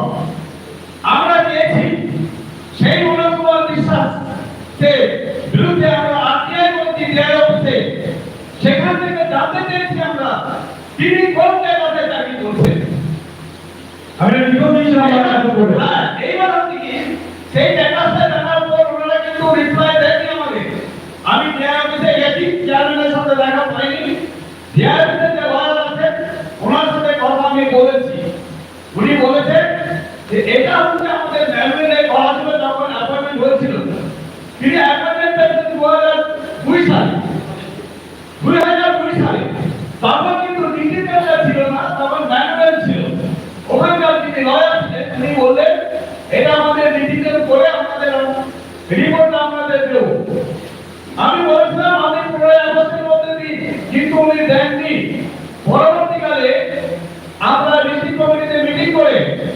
আমরা আবার ফার্স্ট একদিন আমরা বলেছি ওই রিপোর্টের অপেক্ষায় আছি। আজকে আমাকে বিশাল বাবু বলছিলেন যে ওই কেসটা কি হলো, আপনি একটা কবির বাবুর সাথে আলোচনা করবেন। এই যে কেসটা মানে গোপনের কথা কতগুলো পাওয়ার জন্য আমরা ওয়েট করছি, সেই জন্য আমরা এটাকে ব্রডকাস্ট করি, টিকটক সেন্টার কমিটিকে আমরা জানিয়েছি এবং সেখানে তদন্ত করে দেখতে গেছি কয়েকটা পোর্টাল যখন আমরা আপলোড করেছি নদিয়া ডিস্ট্রিক্ট প্রাইভেট রেগুলেশনে, সেখানে প্রতি বিশ্বাস মনে বিশ্বাস তো ঠিকই, ওরা তো সার্টিফিকেট ক্যান্সেল করেছি। এইরকম হচ্ছে প্রতি বিশ্বাস, সৌমিক বিশ্বাস, তাপস রায়, আবার রানাঘাট সার্টিফিকেশন থেকে আছে আরো অনেকের সাথে আমরা যেগুলো সামনে করছি। এই জন্য আমি ওনাকে যেহেতু এখন শান্তিপুরে বসবাস করছেন, ওনাকে আমরা এখন সেরকম ভাগাইনি। এই তথ্যগুলোকে পাওয়ার পর আমাদের সব জানাবো, আর আপনার সাথে যাওয়ার সময় একটু আলোচনা করে দেবো। অশেষ ধন্যবাদ প্রতিবাবু। খুব ভালো হয়েছে, ঠিক আছে। এবার আমি বলছিলাম যে পাবলিকেশনের যে একটা অপশন আছে সেটা আপনার রেসপন্সিবিলিটি না। আমরা যেভাবে কাজ করছি, যে ইভেন্টের কাজ করছি, সেটা আমাদের প্রসেসটা আলাদা প্রসেস। আমি যেটা পাবলিকেশনের প্রসেসটা বললাম, এটা গভর্নমেন্টের প্রসেস। মানে আমরা বলছি না যে আমরা এটাকে পাবলিকে জানাই, এটা আমাদের ব্যাপার। হ্যাঁ, কিন্তু ওটা কোন ডিপার্টমেন্টের রেসপন্সিবিলিটি যে ওটা পাবলিকেশন করানো গভর্নমেন্টের ওর রেসপন্সিবিলিটি। ঠিক আছে, ঠিক আছে, ওটা আমাদের প্রসিডিউর, আমরা কিভাবে কাজ করছি। আমি হাউসগ্রাম আমি নদিয়াকে আমি বলছি, আমরা বিষয়টা সম্পর্কে ফুললি অবগত আছি। ওনারা যেভাবে এগোচ্ছেন সেটা সেন্ট্রাল কমিটির ডাইরেকশনে এগোচ্ছে। আর প্রতিবাবু যেটা বলছেন সেটা হচ্ছে উনি বলছেন আমরা পাবলিকলি কেন এসডিও এটা করলেন না, প্রকাশ করলেন না, ওনার এটা ডিউটি ছিল। সেটাই উনি বলছেন যে আপনারা গিয়ে একবার বলবেন যে ওটা পাবলিকলি আপনি এটা প্রকাশ করে দিন। কিন্তু আমরা এগোতে চাইছি এইভাবে, হ্যাঁ আমরা কিভাবে এগোতে চাইছি সেটা আপনাদের সামনে জাস্ট আমি একটু বলে দিই। আমরা চাইছি যে সব কিছু আটঘাট বেঁধে আসলে নামতে চাইছি, এটা হচ্ছে পরিষ্কার কথা। কারণ আমরা এসডিও ক্যান্সেল করেছি, কিন্তু যেখানে উনি চাকরি করছেন সেখানে উনি এসডিও চাকরি করছেন কিনা সেটা আমাদের আগে জানা দরকার। সেই জন্য আমরা আরটিআই করেছি। প্রথম আমরা অ্যাপ্লিকেশন অভিভাবকরা করেছেন এবং সেই জন্যই তারা, এবং দ্বিতীয় নম্বর আরেকটা আরটিআই ফাইল করেছেন, রিমাইন্ডার দেওয়া আছে। এরপরও যদি না আসে আমরা দুটো ভয়ে দেখেছি, দুটো ওয়েতে যাবো। একটা হচ্ছে আমরা এফআইআর করবো, আর দ্বিতীয় নম্বর হচ্ছে কোর্টে যাবো। এটা আমরা অপেক্ষা করে আছি, জাস্ট তার কয়েকদিনের মধ্যে আমরা বিষয়টাকে ওই জায়গায় ফেলবো। কিন্তু সবচেয়ে বুঝতেই তো পারছেন একটা অসম লড়াই চলছে, একটা বিরাট লড়াই। সেই লড়াই কিন্তু আমরা সবকিছু আটঘাট বেঁধে না এগোলে আমাদের যে কোনো সময় অসুবিধা হতে পারে। সেই কারণে কিন্তু এটাকে আমরা ডিসক্লোজ করতে বারণ হয়েছি। আমরা ফুললি এটা অ্যাডভোকেটের পরামর্শে কিন্তু আমরা চলছি। উনি যেটা বলতে চাইছেন সেটা মিসকমিউনিকেশন হয়েছে, সেটা হচ্ছে পাবলিকলি উনি কেন বললেন না। এইটা যদি আপনারা পারেন, সময় পান, একদিন যাবেন এসডিও কে বলবেন স্যার আপনি তো ক্যান্সেল করেছেন, আপনি এটা পেপারে কিংবা কোন জায়গায় হাইলাইট করুন। কারণ আমাদের সোশ্যাল মিডিয়া কিন্তু আমাকে ফোন করেছিল যে আপনারা যে ক্যান্সেল করেছেন আমরা চলে যাচ্ছি। আমি সেদিনই বলে দিতে পারতাম, লাইভ টিভি থেকে আপনারা অনেকে আমাকে ফোন করেছিলেন, আমি বলে দিতাম হ্যাঁ চলে যান, আপনারা এমনি ইনকাম হয়ে যেত। কিন্তু বিষয়টা আমরা মনে চাইনি, কারণ তার চাকরিটা যদি খেতে হয় তাহলে আপনাকে একটু ধীরে চলতে হবে, তাহলে কিন্তু আমাদের বিপদ হতে পারে। সেই জন্য আমরা এইভাবে করছি। যদি কারো পরামর্শ থাকে আমাদের দেবেন, আমরা নিশ্চয়ই আপনাদের সেই পরামর্শ গ্রহণ করবো, মাথা পেতে দেয়, এবং এইগুলো যাতে ভালো হয়। আমরা সবাই দেখেছি তো তাদের বিরুদ্ধে লড়াই করার জন্য যারা ভুয়ো সার্টিফিকেট ব্যবহার করছে। সুতরাং এখানে আমি কি বললাম, আপনি বলবেন, সবাই মতামত গুরুত্ব আছে, এইটুকু আমাদের বিশ্বাস, এইটুকু আমি বলতে পারি। আমি 8 নম্বর ওয়ার্ডে বর্তমান আহ্বায়ক। আমি একদম এসএসসি প্যানেল ভুক্ত। তো আমাদের যে ক্যাটাগরি যেটা দেওয়া আছে, আমি অদ্ভুত দেখছি যে সেখানে মানে অন্য পদবীধারীরা এসটি দেওয়া আছে। এখনো যদি আপনারা দেখতে যায় তাহলে দেখাবো, আর চৌধুরী থেকে শুরু করে সরকার অব্দি এই সমস্তটা এসটির মধ্যে আমাদের ক্যাটাগরির মধ্যে দেওয়া আছে।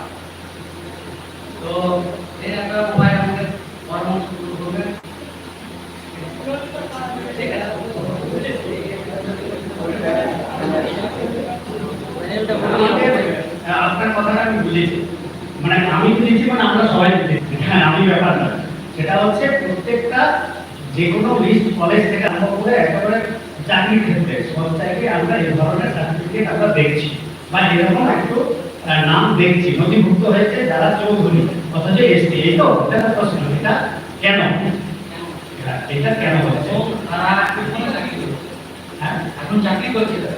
চাকরি করছে, তবে আপনারা দেখবেন এই কিছুদিন আগে সোশ্যাল মিডিয়াতে ঘুরছে, সব জায়গায় দেখবেন আমাদের এখানে পাঠকতা কিছু পোস্ট করেছে আমি দেখছিলাম, তো সেখানে শুধু পাঠকতা না আমাদেরও সদস্যরা পোস্ট করছে, সেখানে কিন্তু একটা জায়গায় 35 জন জুলজিক্যাল ডিপার্টমেন্ট 35 জনের নাম আছে, সব রয়, মাহাতো, মন্ডল, এইভাবে সব নাম আছে, চৌধুরী।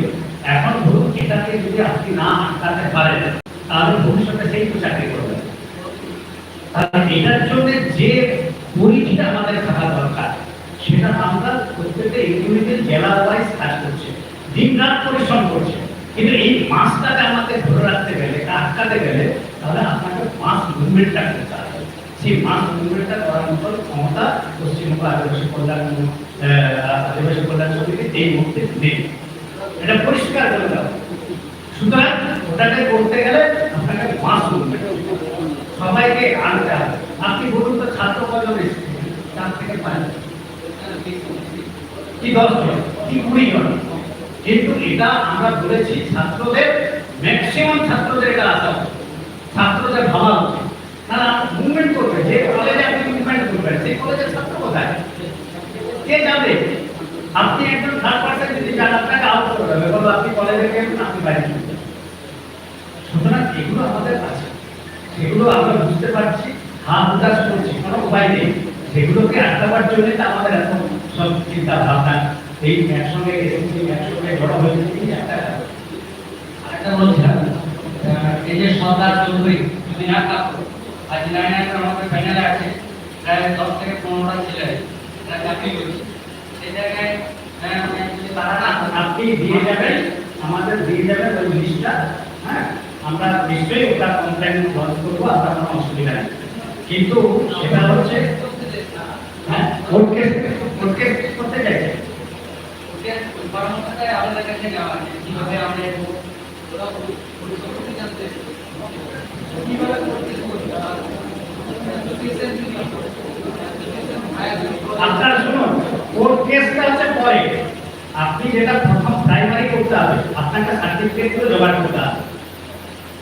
যে সার্টিফিকেট আপনি যে চৌধুরী সে তো বড়ুয়া হতে পারে, বড়ুয়া হতে পারে, চৌধুরী হতে পারে, তারা মান হতে পারে, সাতকাশ মান লেগেছে দেখবেন,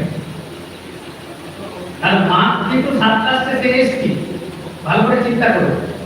তাহলে আগে যদি আপনি ফেক সার্টিফিকেট ধরতে পারেন তাহলে প্রথমে আপনাকে সার্টিফিকেট গুলো জোগাড় করতে হবে। সেই সার্টিফিকেট জোগাড় করার পরে কি করতে হবে, সেই সার্টিফিকেট জোগাড় করে আপনাকে নাও দিতে পারে, আরটিআই করতে হবে, আরটিআই করে জোগাড় করতে হবে। যদি না পান তাহলে দ্বিতীয়বার করবেন, তাও যদি না পান তাহলে কি করবেন, তাহলে আমাদের অন্য পন্থা অবলম্বন করতে হবে। সেই পন্থা অবলম্বন করে সার্টিফিকেটটাকে যেমন করে হোক আমাদের সার্চি করে বের করতে হবে। কনসার্ন যেখানে আছে, মনে করুন সে বর্তমানে ভর্তি হয়েছে কিন্তু ছেলেটা হচ্ছে মেদিনীপুরে, তাহলে মেদিনীপুরে এসডিওর কাছে আমাদের পাঠাতে হবে। মেদিনীপুরে যারা নেতৃত্ব আছে তাদের কাছে পাঠালে তারা সেইখানে বুক করবে, সেখানে হিয়ারিং এর ব্যবস্থা করবে। হিয়ারিং করে যখন কিছু হবে না তখন কোর্ট কেস অনেক পড়ে, আর হিয়ারিং এ কিন্তু অনেকটা হয়ে যাবে কাজ, যদি হয় হিয়ারিং এ করতে হবে। এটাই আমাদের প্রসিডিওর। নতুন কোনো তথ্য, নতুন কোনো প্রসিডিওর কারো জানা থাকলে আমাদের বলুন, আমাদের আলোচনা দিন, আমাদের ইয়ে করুন, হ্যাঁ প্রোভাইড করুন, আমরা নিশ্চয়ই সেভাবেই অ্যাপ্লাই করব।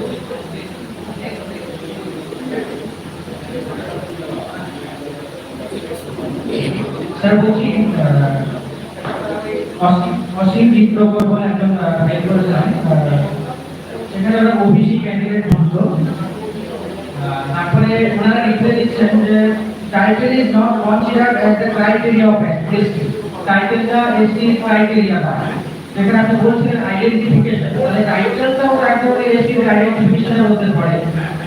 তো এই বিষয়টা মানে কি বলবেন? আর মানে এই বিষয়টা আপনি বলছিলেন যে যদি কোনো এসটি ছেলে যদি জেনারেল মেয়েকে বিয়ে করে, তো সেক্ষেত্রে যদি কোনো এসটি ছেলে, এই তোমাদের পিতৃতান্ত্রিক সমাজ ব্যবস্থা, প্যাট্রিয়ার্কাল সোসাইটি, তো সেক্ষেত্রে কি হবে আর কি?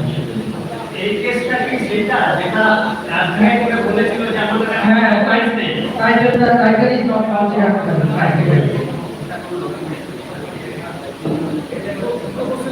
একটা টাইটেল আর একটা হচ্ছে যদি জেনারেল এসটিপি জেনারেল মেয়েকে বিয়ে করে। টাইটেল যেটা বললাম আইনে কিন্তু আমি একবার বলিনি যে টাইটেলটা ক্রাইটেরিয়া। টাইটেলটা কোনো আমাদের যে আইনে কিন্তু টাইটেলটা কিন্তু কোথাও আমি একবার বলি যে ক্রাইটেরিয়ার মধ্যে পড়ে। ক্রাইটেরিয়া যেগুলো বললাম অন্য কিছু। প্রাইভেসি কথাটা এসেছে কি শুধুমাত্র টাইটেল দেখিয়ে এসেছে, কিন্তু যে এসটি সার্টিফিকেট পেতে গেলে ক্রাইটেরিয়া, সেই ক্রাইটেরিয়া কিন্তু কোনো লেখা নেই যে এই টাইটেল দাঁড়িয়েগুলো এসটি সার্টিফিকেট পাবে, যার জন্য আপনাকে ওই কথা বলা হয়েছে। ঠিক আছে, এসটি সার্টিফিকেট পেতে গেলে কোনো আমাদের আদিবাসীরা এসটি সার্টিফিকেট পেতে গেলে অটোমেটিক্যালি এসটি সার্টিফিকেট পাবে। কেন পাবে? একটা সরেন, ঠিক আছে, যদি এটাকে ভেরিফিকেশন করা হয় কি বলবো, এইটার উপরে যদি রিসার্চ করা হয়, ঠিক আছে, সে কিন্তু আদিবাসী বেরোবে, সেগুলো ট্রাইবালি বেরোবে। সুতরাং এগুলো কি বলবো, এগুলো এগুলো বলে আমাদের আইনি ভাষায় ইমপ্লাইড, মানে এটা ইমপ্লাইড একটা ল যে একটা এই টাইটেলগুলো এসটি সার্টিফিকেট পাবে। আর আরেকটা হচ্ছে ভুল বললাম, এটা হচ্ছে এক্সপ্রেসলি একটা ল যে এরা টাইটেল পাবে, কিন্তু আরেকটা ইমপ্লাইড ল কি বলছে যে এটা প্রাইভেসি এসেছে, যে সেই জন্য আপনারা বলছে যে টাইটেল ধরে কোনো সার্টিফিকেট হয় না।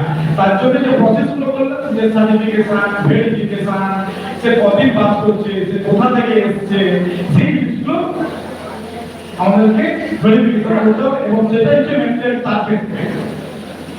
তাহলে আমরা যদি কাস্টমারি ল যদি আমরা ফলো করি, আমরা যদি আমাদের এই সরেন মুরমু এগুলো রিসার্চ করি, সুপ্রিম কোর্টের অনেক ভালো ভালো জাজমেন্ট আছে যে প্রথম ল্যান্ড যে এনারা বললেন, মানে আমাদের যে ল্যান্ড ল যেটা বললেন, ফরেস্ট রাইট অ্যাক্ট যেটা বললেন, ঠিক আছে, এই ফরেস্ট রাইট অ্যাক্টটাতে কিন্তু সুপ্রিম কোর্টের অনেক ভালো জাজমেন্ট আছে, অনেক পুরনো জাজমেন্ট, যে আজকে ল্যান্ডটা কিসের জন্য, ল্যান্ডের অধিকারটা কাদের জন্য, সেই ল্যান্ডের অধিকার প্রথম কিন্তু এই আদিবাসীদের, যেটা সুপ্রিম কোর্টের জাজমেন্ট দেওয়া আছে, এবং সেই জাজমেন্টের উপর বেস করে ল্যান্ড জিনিসটা কি তার ডেফিনেশন দেওয়া আছে। ঠিক আছে, সুতরাং এটা হচ্ছে একটা ইমপ্লাইড ল, কি এক্সপ্রেস ল, যে সবাই মূলত এলাই আদিবাসী হবে, আর প্রাইমারি তাদের চৌধুরী অন্য বিশ্বাস তাদের ক্ষেত্রে প্রাইমারি হবে। আর সেকেন্ড কোশ্চেন যেটা, একটা ট্রাইবাল ছেলে যদি জেনারেল মেয়েকে বিয়ে করে, অটো সেই মেয়েটা কোনো এসটি হতে পারবে না, সেই ছেলেটা কিন্তু এসটি থাকবে, এবং সেই ছেলেটার যারা মেয়ে জেনারেশন তারা কিন্তু এসটি হবে। মেয়েটা কিন্তু একটা জেনারেশনই কিন্তু মেয়েটা কোনো এসটি হতে পারবে না, কোনোদিনই পারবে না। কোথাও যে হয়েছে আপনার যারা সেটা কিছু পারবে কথা ছিল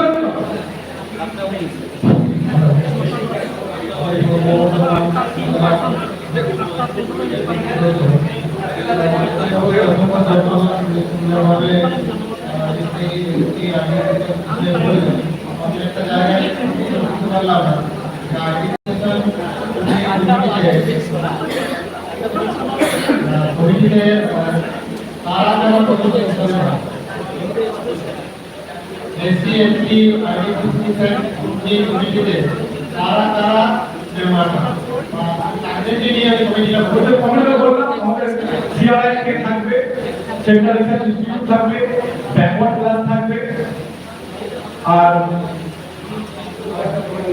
সিকিউরিটি ওয়েলফেয়ার যে আমাদের ডিপার্টমেন্ট আছে তারা থাকবে। এই তিনটে ডিপার্টমেন্ট নিয়ে একটা কমিটি তৈরি হয়েছে, এবং তারাই এই কমিটিতে থাকবে, এবং তারাই এই প্রথম ব্যাপারটা আমাদের দেখাশোনা করবে।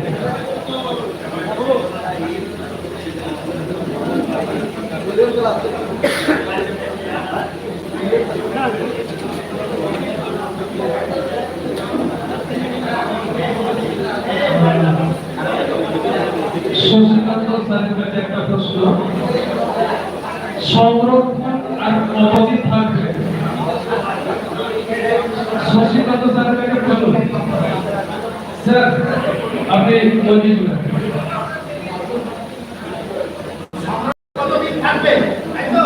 আর সংরক্ষণের কত ধারায় কত নম্বরে এসটি দের সংরক্ষণের কথা উল্লেখ আছে?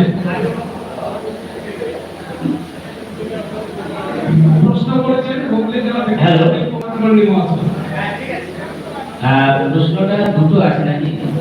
প্রথম প্রশ্ন হচ্ছে সংরক্ষণ কতদিন থাকবে, আর সেকেন্ড হচ্ছে সংবিধানের কত ধারায় কত নম্বর এসটিতে সংরক্ষণ কত উল্লেখ আছে। সেই কোশ্চেনটা অনেক বড়। তো যাকে প্রথম যে প্রশ্নটা করা হচ্ছে সংরক্ষণ আর কতদিন থাকবে, ভারতবর্ষের সংবিধানে যেটাকে সংরক্ষণ বলে আর চাকরিতে বা শিক্ষাক্ষেত্রে বা যেগুলো রয়েছে সংস্কৃতি ক্ষেত্রে যেটাকে আমরা বলছি, বা গভর্নমেন্ট জবের ক্ষেত্রে, এখানে কিন্তু সংরক্ষণের নির্দিষ্ট কোনো টাইম কিন্তু বাউন্ড নেই। আমাদের শ্রীপতি বাবু বলেছেন যে এই যে সংরক্ষণ যেটা আছে, অর্থাৎ শিক্ষা ক্ষেত্রে, চাকরির ক্ষেত্রে, সরকারি চাকরির ক্ষেত্রে, বা আমাদের সংস্কৃতির ক্ষেত্রে, বা আমাদের ভাষাগত ক্ষেত্রে যে সংরক্ষণ বিধিটা রয়েছে, এটা নির্দিষ্ট সময়সীমা বেঁধে দেওয়া নেই। সরকার যদি প্রয়োজন মনে করে যে কোনো সময় তারা সেন্ট্রাল গভর্নমেন্ট কিংবা স্টেট গভর্নমেন্ট যে কোনো সময় তারা ল ডিপার্টমেন্ট থেকে আইন প্রণয়নের মাধ্যমে সংরক্ষণের ব্যবস্থাটাকে এডিটোরি চেঞ্জ করতেই পারে সংবিধান সংশোধনের মাধ্যমে।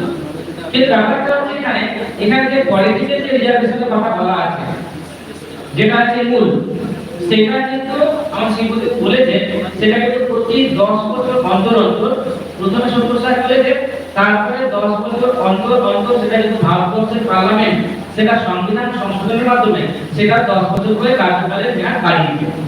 এবারেও কাজ হয়েছে 2019 সালে 103 নম্বর যে 3 কে বাঁচানো হবে কনস্টিটিউশন যে অ্যামেন্ডমেন্ট হয়েছে, সেই অ্যামেন্ডমেন্টের মধ্য দিয়ে যে সময়সীমাটা শেষ হয়ে গেছিল 2020 25 জানুয়ারি, সেইটা আবার এক্সটেনশন করা হয়েছে 2031 সালের 25 জানুয়ারি পর্যন্ত। আমাদের পলিটিক্যাল রিজার্ভেশন যে বিষয়টা রয়েছে, অর্থাৎ একেবারে লোকসভা থেকে শুরু করে রাজ্যসভায় কিন্তু নেই, লোকসভায়, বিধানসভায়, পঞ্চায়েতে, পৌরসভায়, জেলা পরিষদে, এই জায়গাগুলোতে যে পলিটিক্যাল রিজার্ভেশনের ব্যাপারটা আছে, এটাতে 10 বছর এক্সটেনশন করা হয়েছে। কিন্তু বাকি যেটা রয়েছে, বাকি যে শিক্ষা ক্ষেত্রে সুযোগ সুবিধা, চাকরির ক্ষেত্রে, এখানে কিন্তু সময়সীমার কথা কোথাও উল্লেখ করা সংবিধানে নেই। তবে হ্যাঁ, পার্লামেন্ট যদি মনে করে, সরকার যদি মনে করে, সেটা পরিবর্তন করতে পারে। যেমন পার্লামেন্ট আইন প্রণয়ন করলো, এই মানে ইকোনমিক্যালি উইকার সেকশন বাড়িয়ে দিল, আগামী পরের দিনই আবার সেটাকে 5% করে দিতে পারে। এই বিষয়টা রয়েছে।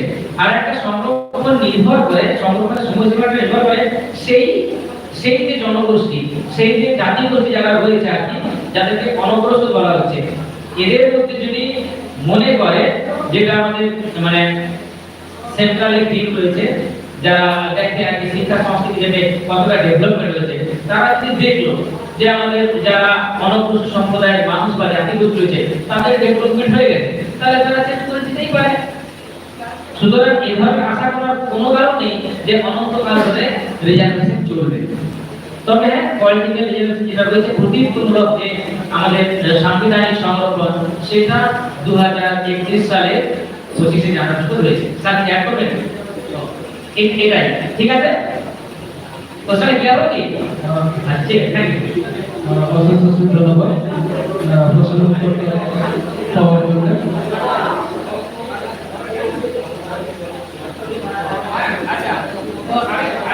সেকেন্ড কোশ্চেন যেটা আমি খুব সংক্ষেপ বলছি, কারণ অনেক টাইম লাগবে। আমাদের রিজার্ভেশন যদি দেখি আমরা, পলিটিক্যাল রিজার্ভেশনটাকে 10 সাল ধরে বের করা হচ্ছে, বাকি যেটা রয়েছে সেটা অনেকগুলো রয়েছে। আইন যেটা রয়েছে, সাংবিধানিক আইন অনেকগুলো রয়েছে। আমি জাস্ট টাইটেলটা বলছি, সেটা হচ্ছে প্রথম 1 নম্বর রিজার্ভেশন, সেটাকে আমরা নাম দিচ্ছি রিজার্ভেশন ফর পাবলিক মানে এমপ্লয়মেন্ট, সরকারি চাকরিতে নিযুক্তি। সেখানে 16(4), 16(4)(a), 16(4)(b) এবং 335, এই এতগুলো আর্টিকেল আছে ভারতবর্ষের সংবিধানে। এই সংবিধানের আর্টিকেল, এই আর্টিকেলগুলোতে এই কথা বলা আছে যে সরকারি চাকরিতে নিযুক্তির ক্ষেত্রে তপশিলি জাতি, উপজাতি এবং অনগ্রসর শ্রেণীর বিশেষ অধিকার বজায় থাকবে। আর্টিকেল 16(4), 16(4) এ, 16(4)b এবং রয়েছে 335। সেকেন্ড যেটা রয়েছে সেটা হচ্ছে শিক্ষা ও সাংস্কৃতিক অধিকার। এখানে রয়েছে 15(4), 15(5) এবং 2005 সালের 93তম সংবিধান সংশোধনে বলা হয়েছে বেসরকারি শিক্ষা প্রতিষ্ঠান, শুধুমাত্র সরকারি শিক্ষা প্রতিষ্ঠান নয়, বেসরকারি যদি শিক্ষা প্রতিষ্ঠান থাকে সেখানে কিন্তু তপশিলি জাতি এবং উপজাতি শ্রেণীর ছাত্রছাত্রীদের ভর্তির ক্ষেত্রে সংরক্ষণ থাকবে। শুধুমাত্র সরকারি ক্ষেত্রেই নয়, সরকার পরিচালিত স্কুল নয়, প্রাইভেট স্কুলের রিজার্ভেশন সিস্টেম কার্যকরী থাকবে। এটা হয়েছে 93 কনস্টিটিউশনাল অ্যামেন্ডমেন্ট 2005 এ।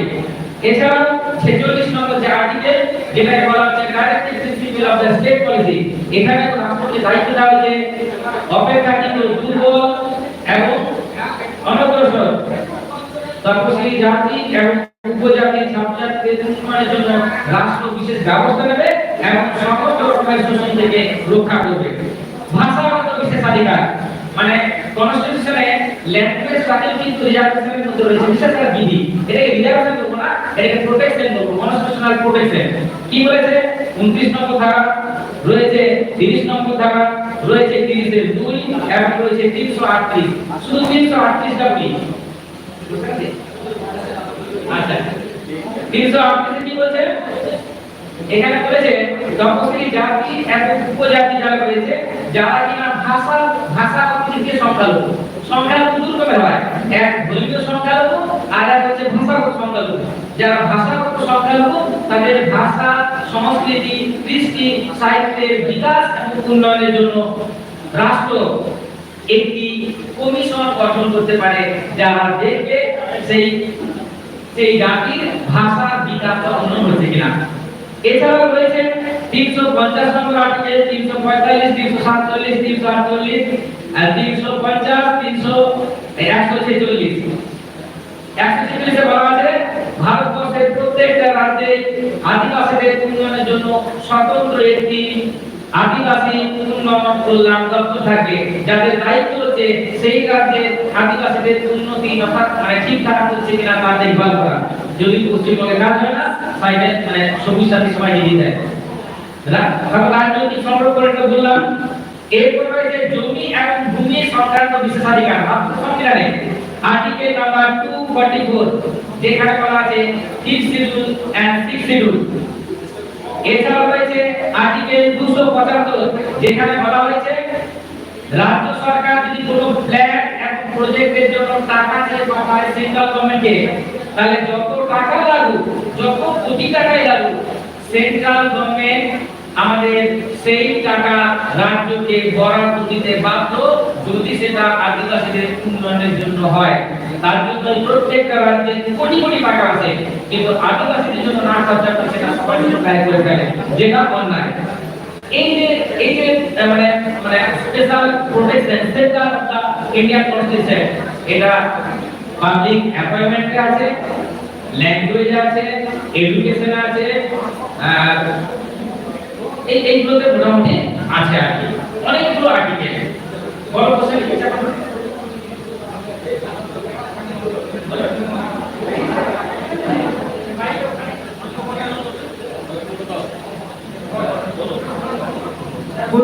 স্যার বলছি যে এই যে SC/ST অ্যাট্রোসিটিস অ্যাক্ট, তো সেখানে যদি জেনারেল কাস্টের যারা ST-রা বা SC-রা বৈষম্যের শিকার হয় শাস্তি আছে, তাহলে SC কমিউনিটির দ্বারা যদি ST-রা সাফার হয়, SC কমিউনিটিরা যদি ST-কে আজীব বলে বা প্রয়োজন করে, সেক্ষেত্রে কি আইন বা কিরকম কি আমরা ভাববো? আর আরেকটা প্রশ্ন হচ্ছে যে এই যে ST-রা যদি ধর্ম পরিবর্তন করে খ্রিস্টান বা ইসলাম বা হিন্দু, সেক্ষেত্রে সেরকম তারা ST সার্টিফিকেট পেতে পারে, কিন্তু SC-দের ক্ষেত্রে যেমন আমরা দেখি তারা যদি খ্রিস্টান বা ইসলাম হয় তাহলে তাদেরকে ST সার্টিফিকেট দেওয়া হয় না। সেক্ষেত্রে কিছু বলেন। প্রথম কথা হচ্ছে যে অ্যাট্রোসিটি অ্যাক্ট, এটা আমাদের বিশেষত্ব হচ্ছে সিকিউরিটি বাবু, তো যাতে অ্যাট্রোসিটি অ্যাক্টে কিন্তু মূলত এখানে তপশিলি যারা জাতি বা উপজাতি রয়েছে, তারা যাতে অন্যান্য উচ্চবর্ণ বা আধা কাস্টের দ্বারা যাতে তারা শোষিত অত্যাচারিত কিংবা যাতে অপদস্থ না হয় তার জন্য মূলত এটা সেন্টার করেছে। এখানে অ্যাট্রোসিটি অ্যাক্ট কিন্তু এসসি এসটি এর বিরুদ্ধে এসসি এসটি প্রয়োগ করবে এরকম ধরনের কোনো প্রভিশন আমি করি নাই। হতে পারে সেটা ভাবছি যে আমার প্রভিশন এখন পর্যন্ত আসে নেই, আর সে কথা আপনি যোগ করবেন। হ্যাঁ, জেনারেলটা যদি করে যদি জেনারেলটা করে যে কোনো ধরনের মিস বিয়ে তাকে জোর করে খাটানো, অত্যাচার করা, কাপড় ছিঁড়ে দেওয়া, বেকার কাজ, তাহলে কিন্তু অ্যাট্রোসিটি অ্যাক্ট লাগু হবে। যদি এসসি এসটি কে করে তাহলে ইন্ডিয়ান পিনাল কোডের দ্বারা যে শাস্তি রয়েছে জেনারেল যে কেস হয়েছে সেই কেস অবশ্যই কার্যকরী হবে। হ্যাঁ, এবার বাকি স্যার বলে এসটিএসসি যে অ্যাট্রোসিটি অ্যাক্টে যে মামলাগুলো হচ্ছে এইখানে আপনাদের প্রথমে দেখতে হবে এসটিএসসি কিন্তু নরমাল থানার ওসি, ঠিক আছে, নরমাল থানার ওসি কিন্তু মামলাটা রিভিউ করতে পারবে না। আইনে পরিষ্কার লেখা আছে থানার যে ওসি মানে অফিসার ইনচার্জ এই মামলাটা রিভিউ করতে পারবে না। তার এমন ব্যাংকের যে পুলিশ অফিসারগুলো আছে তাদের কাছে মামলা তারা বিষয়টা দেখে। এক নম্বর, দু নম্বর হচ্ছে যে এসটিএসসি অ্যাট্রোসিটি অ্যাক্টের ক্ষেত্রে এফআইআর ইমিডিয়েটলি অ্যারেস্ট এবং সুপ্রিম কোর্টের জাজমেন্ট আছে after arrest the accuse can not procedure for the anticipatory bail. সেখানে অ্যান্টিসিপেটরি বেল something পাবে না। যখনই এফআইআর হলো অ্যাট্রোসিটি অ্যাক্টে তখনই অ্যান্টিসিপেটরি বেল আগাম জামিন সেটা কিন্তু লক হয়ে যায়। ইন জেনারেল আইসির ক্ষেত্রে ইন্ডিয়ান পিনাল কোডের ক্ষেত্রে সেটা কিন্তু সোশ্যাল করা যায়। আমি একটা মার্ডার করলাম, আমি কিন্তু অ্যান্টিসিপেটরি বেলের জন্য আমি কিন্তু হাইকোর্টে অ্যাপ্লাই করতে পারি। আমি রেপ করলাম, আমি কিন্তু অ্যান্টিসিপেটরি বেলের ক্ষেত্রে কিন্তু আমি আজকে অ্যাপ্লাই করতে পারি। কিন্তু যখনই আমি জেনারেল এসপিকে আমি কোনো মডেস্টি করবো কি রেপ করবো সেক্ষেত্রে কিন্তু আমার ওই সেকশনটা কিন্তু অ্যান্টিসিপেটরি বেলের যে সেকশনটা সেটা কিন্তু লক হয়ে যায়।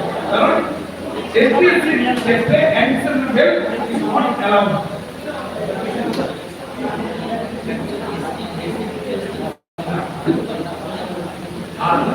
এসসি এসটি যে কেসটা বোথ পার্টিস আর যদি এসসি এসটি হয়, ঠিক আছে, তাহলে পুরো হয় তাহলে এসসি এসটি যে আমাদের লট আছে এসএসসি লট আমরা ভুলে যায়,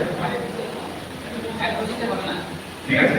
আর মেইনলি যেটা আজকে জেনারেল যেটা হচ্ছে, ঠিক আছে, সেটা হচ্ছে জেনারেলটা এসসি অ্যাট্রোসিটি করছে, মডেস্টি করছে, অ্যারেস্ট করছে না, অ্যারেস্ট হয়ে জামিন হয়ে যাচ্ছে।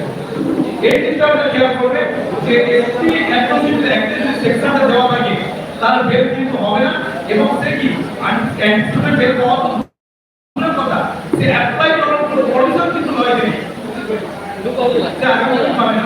কথা বলি সম্পৃক্ত হলেন। এবার কিছু বলার জন্য রূপকী পশ্চিমবঙ্গ সিংহরামসনের কেন্দ্র করে সম্পাদক মাননীয় পাশাপাশি কিছু বলার করছে।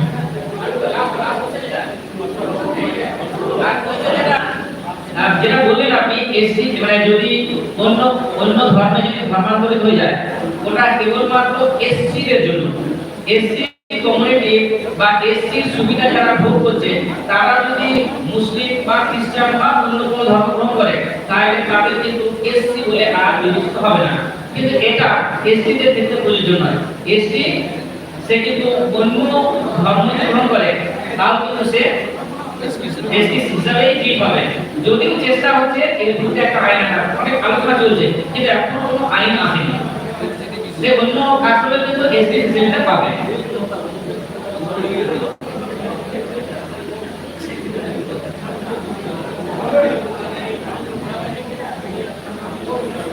সানাভাবে বিচারের কাজ এখানে উপস্থিত সকল সহযোগিতাগণ, সকল দর্শক এবং শ্রোতাবৃন্দদের আমার পক্ষ থেকে পশ্চিমবঙ্গ আদিবাসী কল্যাণ সমিতির পক্ষ থেকে আডিয়াডি শাখা আর ভুলসাই জেলা কোনো কিছু বক্তব্য শুরু করার আগে আজকের এই যে অনুষ্ঠান এত সুন্দরভাবে যারা আয়োজন করেছে পূর্ব বর্ধমান জেলা শাখা, এই পূর্ব বর্ধমান জেলা শাখাকে আমাদের সেন্ট্রাল কমিটির পক্ষ থেকে আমরা আন্তরিক অভিবাদন এবং ধন্যবাদ জ্ঞাপন করছি যে আপনারা এই দিন নাই রাত অক্লান্ত পরিশ্রম করে যে আজকের যে অনুষ্ঠানটিকে এক্সিকিউট করলেন পূর্ব বর্ধমান জেলা শাখার জন্য এখানে যারা উপস্থিত আছেন আমি প্রত্যেককে করতালি দিয়ে ওনাদেরকে সম্মাননা প্রদর্শন করার অসংখ্য ধন্যবাদ। কারণ এই জাতীয় অনুষ্ঠান এক্সিকিউট করা মোটেই খুব একটা সহজ ব্যাপার নয়, এবং এর পূর্বে এই জাতীয় অনুষ্ঠান যে মানে রিজার্ভেশনের policy, law, atrocity act, RTI, SC identification act, atrocity ইত্যাদি বিষয় নিয়ে এর পূর্বে আদিবাসীদের মধ্যে কিন্তু আমি খবর পাইনি যে কোথাও আলোচনা হয়েছে কি। আমাদের এখানে বয়োজ্যেষ্ঠ রামদাস বাবু ছিলেন, রামদাস বাবুকে যখন আমরা একেবারে এই জাতীয় অনুষ্ঠানের শুরুতে যখন আমরা ছিলাম তখন ওনাকে আমি ভাইয়াকে যখন প্রশ্ন রেখেছিলাম, আপনি তো সিনিয়র মানুষ, আমাদের আদিবাসীদের মধ্যে থেকে কি এই জাতীয় অনুষ্ঠান হয়েছে? উনি বললেন যে না, এই জাতীয় হয়নি। তো আমার খুবই গর্ববোধ হচ্ছে যে আমরা এই জাতীয় একটা অনুষ্ঠান করতে চলেছি। আপনারা এই আজকের অনুষ্ঠানে উপস্থিত থেকে এবং এই আলোচনা সভার একজন অংশী হয়ে অতি অবশ্যই একটা ইতিহাসের সাক্ষী হয়ে থাকবেন। তো আজকের মঞ্চে উপস্থিত আমাদের সুমিতা হেমব্রমকে, যিনি এক্স রিজিওনাল অডিট অফিসার, এবং আমাদের শ্রীমতী কুমুদকে, যিনি শ্রীকরণ বিশ্ববিদ্যালয়ের সাঁওতালি বিভাগীয় প্রধান, এবং আমাদের আদরণীয় সুশীলন্ত মুর্মু, যিনি লালপুর কলেজের পলিটিক্যাল সায়েন্সের অ্যাসিস্ট্যান্ট প্রফেসর, এবং আমাদের অ্যাডভোকেট, কলকাতা হাইকোর্টের অ্যাডভোকেট প্রদীপ সরেন, এবং এরই সঙ্গে আরো যারা উপস্থিত আছে আমাদের বর্ধমান বিশ্ববিদ্যালয়ের অধ্যাপিকা ডক্টর চৈতালি হাসদা, এবং আমাদের সেন্ট্রাল কমিটির অ্যাডভাইজারি কমিটির যিনি একজন মেম্বার রামদাস বাবু, এবং সেন্ট্রাল কমিটির আমাদের শৃঙ্খলা কমিটির চেয়ারপারসন সোমবাবু। আজকে সোমবাবু ম্যাক্সিমাম কাজ এক্সিকিউট করতে করতে এটার সেটা দেখে অনেক দিন দৌড়াদৌড়ি করলেন, এবং পিছন থেকে আমি দেখলাম যে সিদ্ধার্থ বাবু, মহাদেব বাবু, তারা পিছন থেকে যাকে বলে স্তম্ভ হয়ে গোটা অনুষ্ঠানটা এক্সিকিউট করছেন। সময় বাবু তো এখানে পরিচালনার মাধ্যমে ওনাকে তো আমরা দেখছি কিন্তু লাইন লাইটে আছেন, যারা লাইন লাইটে নেই ওনাদের নাম আমি আগে ক্লিক করলাম, এবং আমাদের মধ্যে উপস্থিত ডক্টর জয়দেব, খুবই আনন্দ পেলাম যে উনি ওনার মূল্যবান সময় দিয়ে এখানে এসেছেন। আপনাদেরকে আমার অন্তরের শ্রদ্ধা এবং প্রণাম। এরই সঙ্গে সঙ্গে আমাদের দর্শকস্থানে যারা অনেকে ছিলেন, অনেক প্রফেসর ছিলেন, ডাক্তার ছিলেন, আরো হাই স্কুলের টিচার বা অন্যান্য বিভিন্ন কাজের সঙ্গে যারা যুক্ত বা যারা চাকরি প্রার্থী আপনারা ছিলেন, আপনাদেরকেও অনেক অনেক ধন্যবাদ। এবং সব থেকে বড় আরেকটা বিষয় আপনাদেরকে জানিয়ে রেখেছি যে খুব দূর দূরান্ত থেকে কিন্তু আমাদের আদিবাসী ছাত্রছাত্রীরা কিন্তু এখানে এসে উপস্থিত হয়েছিল। আপনারা হয়তো সকলেই জানেন না, তো আমি এই মঞ্চে বলার সুযোগ পেয়েছি, এবং পশ্চিমবঙ্গ আদিবাসী কল্যাণ সমিতির পক্ষ থেকে এবং স্টেট সেক্রেটারি হিসাবে বলছি, মানে সেই শুধু মালদা থেকে ছাত্রছাত্রীরা আমাদের এখানে এসেছিল, এবং সেই ট্রেন গতকাল রাত 2টো নাগাদ বর্ধমান স্টেশনে এসে উপস্থিত হয়েছিল, এবং তারা সেই সারা স্টেশনের মধ্যে থেকে উপস্থিত মানে অপেক্ষা করে তারপর তারা এখানে এসেছিল, এবং তাদের ট্রেন থাকার কারণে ওনারা এখন মানে রিটার্ন চলে যাচ্ছেন, কারণ অনেকখানি পর, এবং অনেকেই তো পুরুলিয়া থেকে, সাউথ চব্বিশ পরগনা থেকে, কলকাতা থেকে এসেছেন। এটা খুবই আনন্দের বিষয়, আপনাদেরকে ওইভাবে না জানালেই হয়। তো এইগুলোর বাইরে আরেকটা বিশেষ কথা না বললেই নয়, যার কথা এখানে উল্লেখ না করলেই নয়। তো একটু দুঃসংবাদ যে আমাদের একজন আদিবাসীদের লড়াকু সৈনিক,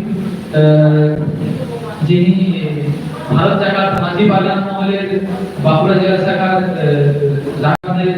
এক্স পারগানা এবং আদিবাসী একতা মঞ্চের যিনি বর্তমান যে প্রেসিডেন্ট, তিনি তার অক্লান্ত পরিশ্রম এবং মানে মানসিক এনথুজিয়াজম নিশ্চয় করেছিলেন যে বিভিন্ন সম্প্রদায় বা বিভিন্ন যে আমরা আদিবাসী দল গাঁওতা গোষ্ঠী যারা বিভিন্ন জড়ি ছিটি আছে উনি ওনার পক্ষ থেকে মানে এক্সটেন্ড চেষ্টা করেছিলেন যে আমাদেরকে একজোট করা এবং আমাদের অ্যাসোসিয়েশনের পক্ষ থেকে বাঁকুড়া জেলা শাখার পক্ষ থেকে অনেক সদস্য ওখানে গেছিলেন। তো উনি বেশ কিছু অর্থরাশি আমাদের হাতে তুলে দিয়েছিলেন। তো যার 3 দিন আগে ওনার ব্লাড ক্যান্সার জনিত সমস্যার কারণে উনি পরলোক করেছেন। তো ওনাকেও আমাদের অ্যাসোসিয়েশনের পক্ষ থেকে আমরা শ্রদ্ধা জ্ঞাপন করছি। তো আজকে তো অনুষ্ঠান দীর্ঘায়িত হলো বিভিন্ন ধরনের আলোচনা। তো এটা খুব বাস্তব কথা যে একসাথে এতগুলো কথা যে কি করা উচিত, এতগুলো রুল, ওগুলো মনের মধ্যে, কারণ প্রফেসর স্যার সারা জীবন ব্যাপী যেগুলো পড়াশোনা করেছেন আমার বলছেন যে 3 রাত একগুলো পড়াশোনা করে আমাদেরকে বললেন। তো ওগুলো একটা মাত্র আলোচনাতে শুনে মনে রেখে অ্যাপ্লাই করাটা খুবই মুশকিল। এবং আমাদের চাকরি প্রার্থী এবং এই স্টুডেন্ট আমাদেরকে এটা প্রশ্ন করছিলেন যে এসএসসি তে এরকম কেস হয়েছে যে পিএসসি তে ওনারা দেখছে যে এসটি ক্যাটাগরিতে বেশ কিছু যারা নন এসটি তাদের নাম এই লিস্টে রয়েছে।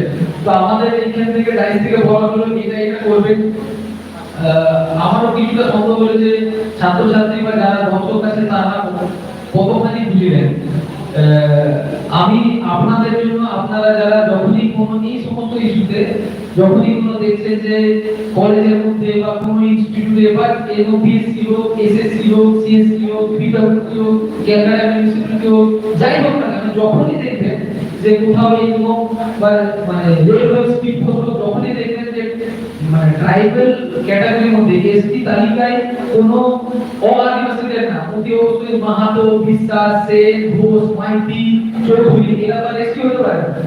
তো এই জাতীয় নাম দেখবেন তো আমাদের পক্ষ থেকে আরটিআই করতে বলা হচ্ছে। তো আরটিআই এর একটা ফরম্যাট অলরেডি আমাদের হাইকোর্টের প্রদীপ সরেন এখানে উপস্থিত আছেন, উনি আমাদেরকে দিয়েছেন। তো যখনই কিছু আরটিআই করতে হবে আমাকে অথবা বিধান বাবুকে সরাসরি জানাবেন।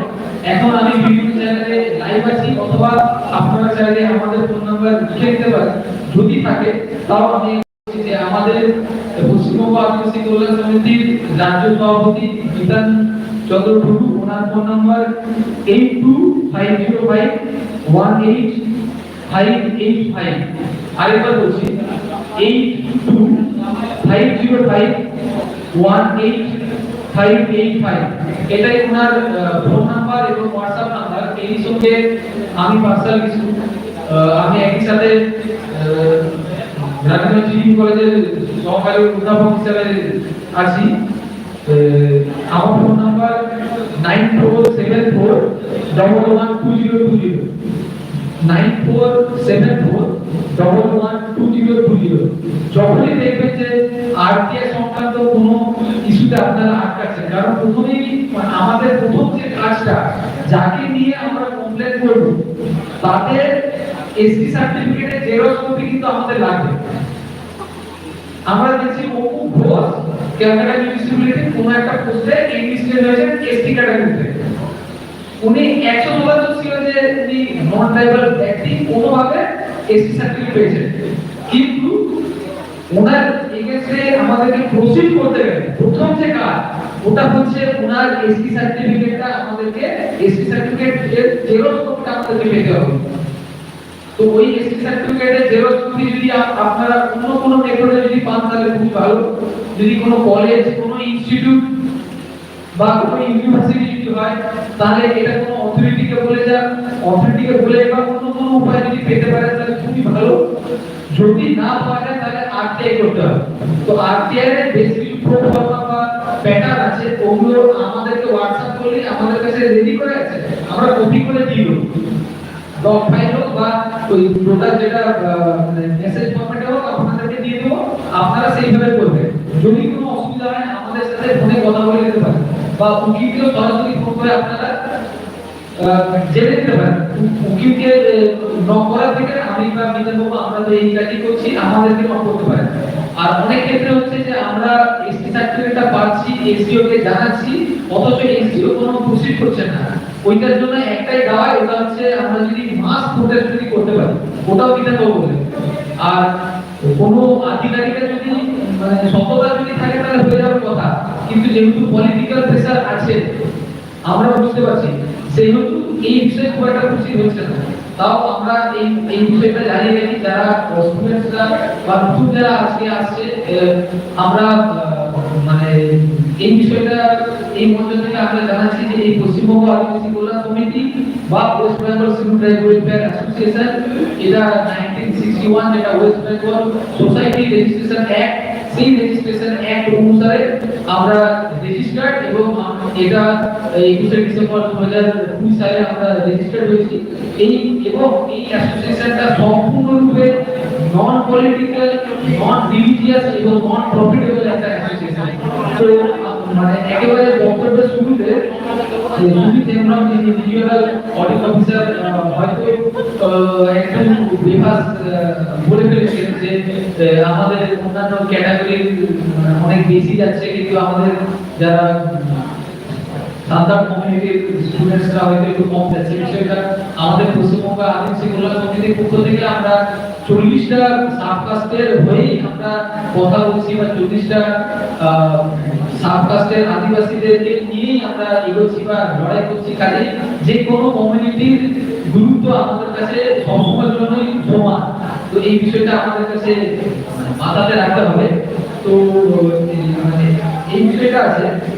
তো এই সঙ্গে সঙ্গে যে বিষয়টা বলছি যে মানে উকিলকে আমি এই মঞ্চের পক্ষ থেকে বলবো, উকিল অ্যাডভোকেট পুলিশ সরকার যেখানে আছে, এই পাবলিকেশন এই রেজাল্টে মানে এসটি সার্টিফিকেট ক্যান্সেল হচ্ছে অথচ পাবলিকেশন হচ্ছে, এটা কিন্তু একটা জেলা নয়, মোটামুটি পুরুলিয়া, মেদিনীপুর, ঝাড়গ্রাম, মুর্শিদাবাদ, দক্ষিণ দিনাজপুর ইত্যাদি ইত্যাদি জেলা থেকে এবং মানে রিসেন্ট আপনারা জেনেছেন হাওড়া থেকেও মানে বড় 50 থেকে 60টা এসটি সার্টিফিকেট কিন্তু আমরা ক্যান্সেল করেছি। তবে এই যে পাবলিকেশনের যে বিষয়টা, পাবলিকেশনের বিষয়টা আমরা আটকাচ্ছি। পাবলিকেশন যেহেতু হচ্ছে না, গভর্নমেন্টের পক্ষ থেকে ওনাদের একটা সেই যেটা বাংলার ব দেওয়া লোকওয়ালা ওখান থেকে কিন্তু অফিসিয়ালি দিচ্ছে যে এনাদের হেয়ারবাই এই সার্টিফিকেটটা মানে ইয়ে হচ্ছে, কিন্তু উকিল যেটা বলে পাবলিকেশন ওয়াইজ কিন্তু জিনিসটা কেউই করতে যাচ্ছে না।